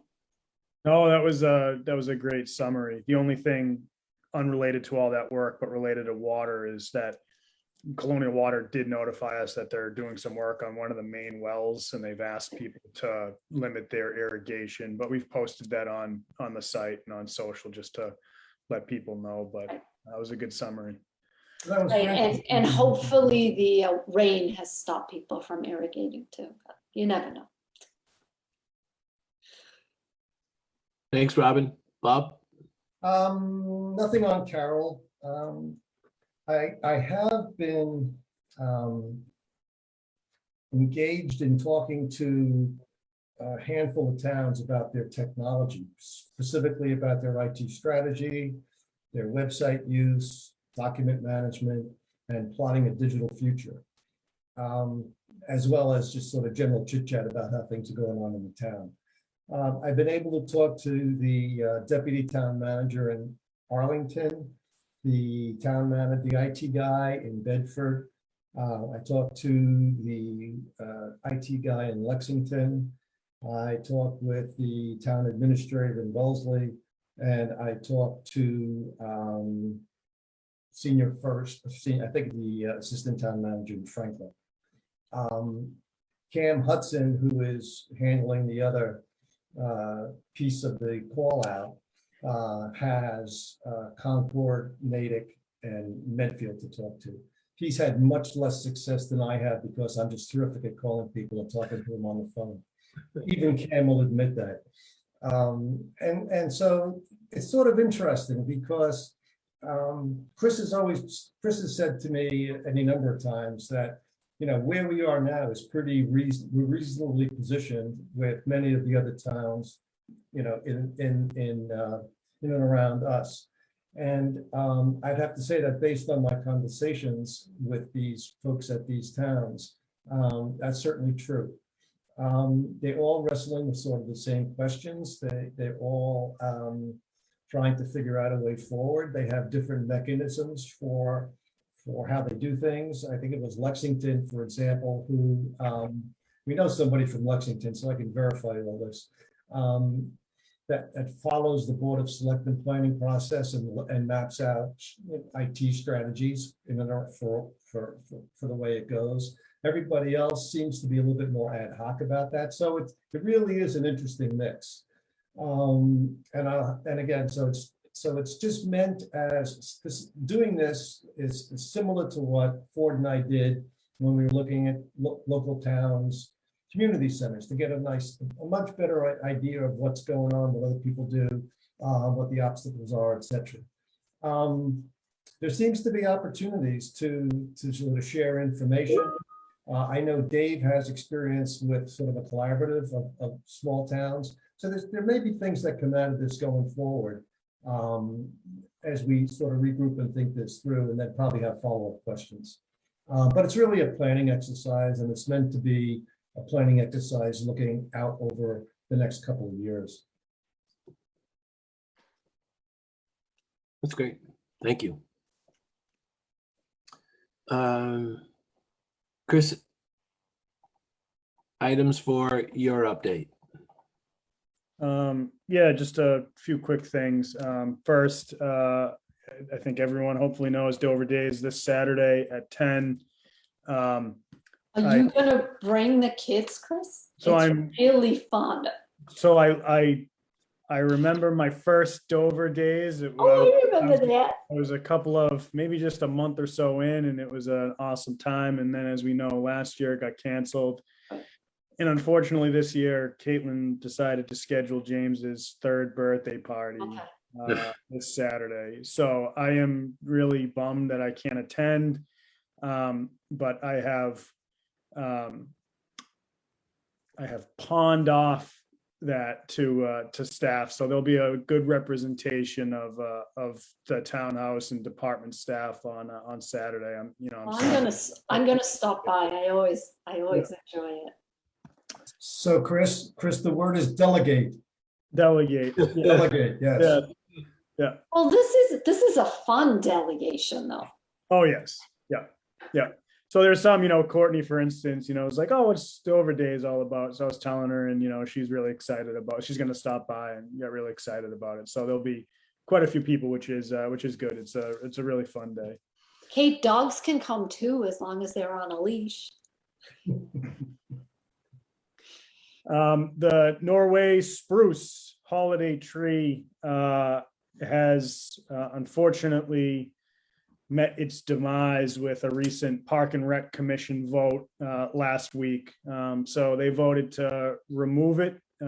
They are considering, and it sounds like, according to Mark, will likely put something in its place once it's removed.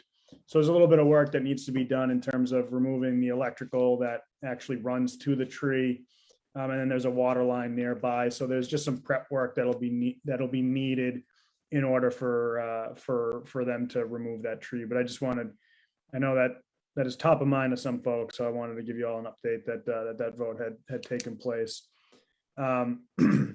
The Board of Health last night voted to institute a mask mandate for all public buildings in Dover effective Monday and until further notice. So we sent out a memo to boards, committees, and staff today to that effect, and we'll put up signage essentially over the weekend in preparation for Monday.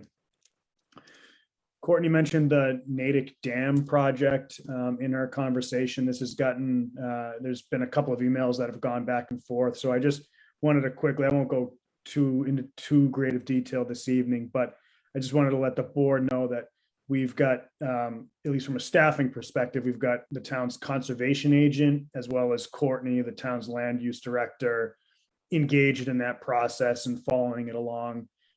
Natick is going to be having a conversation on the 22nd about the flooding and hydrological impacts, if any, about the project.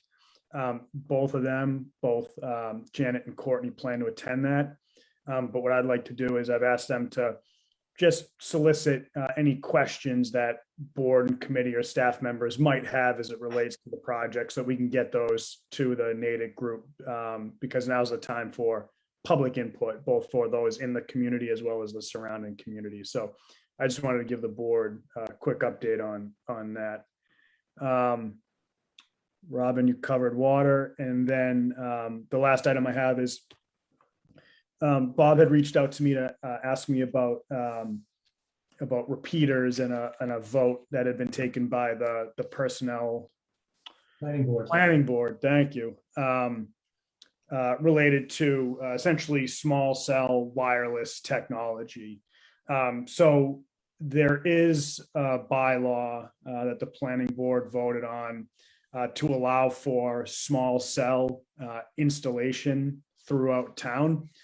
And this has become a burgeoning point of conversation in some more densely populated communities, where a lot of telecom providers are coming in and looking to install small cell in particular, sometimes in areas where the community does not want them. So now there's been a lot of work being done at the community level to craft small cell bylaws to help guide that installation and implementation. So I just want to let the board know that of the question that was raised. I'm sure Bob will expand upon this, but we do have a bylaw in place. And what I've asked Bill to do, just part of his existing work with us, Bill Solomon, he said he'd be happy to do it, to just give us a quick memo overview of essentially what that bylaw means and how we could promote and solicit small cell implementation in town to help with cell phone coverage in areas that are spotty throughout the community. So here's what I have to add. This came up because I have unreliable cell phone coverage at the bottom of the hill on Francis Street. And I vaguely remembered this being addressed by the planning board several years ago because Mark Sarah used to talk about it at the capital budget committee meetings. I don't remember it at all. You know what that means? I wasn't paying attention. Exactly. Well, it's not only Francis Street, it's all of Farm Street. You get from on Farm Street, from Bridge Street, all the way to It's Oh. in my house, John. In Yeah. subsections, I have service, and in others, I don't.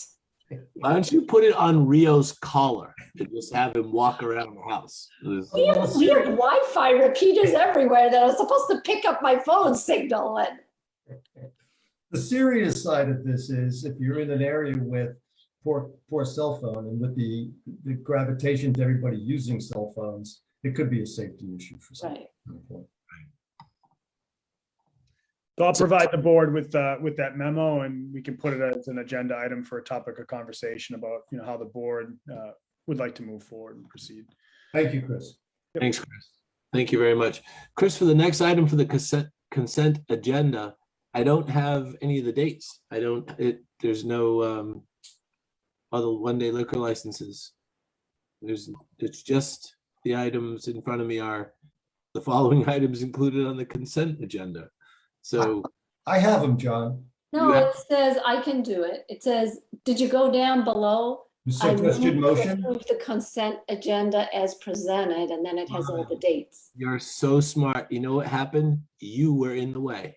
I had the only. Well, that's why I have mine on my other screen, but everybody thinks I'm reading something else, but I'm looking at the agenda. I have it. Otherwise, I cover you guys up. I have it now. So thank you both. One-day liquor licenses for September 10th, 11th, 12th, 17th, 18th, 19th, 24th, 25th, 26th, October 2nd, 3rd, 9th, 10th, 11th, 15th, 16th, 17th, 21st, 3rd, 24th, 29th, 30th, 31st, November 6th, 18th, December 4th, and 18th. Wow, that's a lot of events And some people are planning way in advance. way in advance. It's an indicator of life returning, I think. Yes, it's a great, I love it. I love seeing these, and ask for a second on those. I will second all of those. I'm not going to repeat them, but I will second. All in favor, I, John Jeffries. I, Robin Hunter. All right, Bob Springett. And that's why there are three of us, John, because we're a good team. Okay, John, this was a lot of material. I knew we wouldn't get done at 8:20, but you did a good job. Yes, I'm sorry, there was a lot there. No, and it was good. It was good. There's a Yeah, you lot. read it well. You read it about as tight as you could, I think. Yeah, I don't think there was little banter except for now. Because we're tired and I'm hungry. I Exactly. moved to go to dinner. All in favor, I, John Jeffries. That's not the, Chris. You is need gonna to go. second it, John. A motion to adjourn, please. Seconded, Robin. Second, All in favor, I, John Jeffries. I, Robin Hunter. Hi, Bob Springett. And I will point out, John, as chairman, has had more bloody meetings in July and August and now September than Robin, you and I combined. Oh, yeah. I don't know. I remember a year where we had a meeting every week. the Yeah. whole Yeah, summer. but John was chairman. It was his first, it was I John. was there that year. Robin, that's exactly right. We're setting a bad precedent. Oh, my. Good night, everyone. Thank you very much. Thank you. John, your Have a nice sound was evening. much better Looks like the tonight. I weather's don't gonna know be what good you for the did. weekend. Have fun.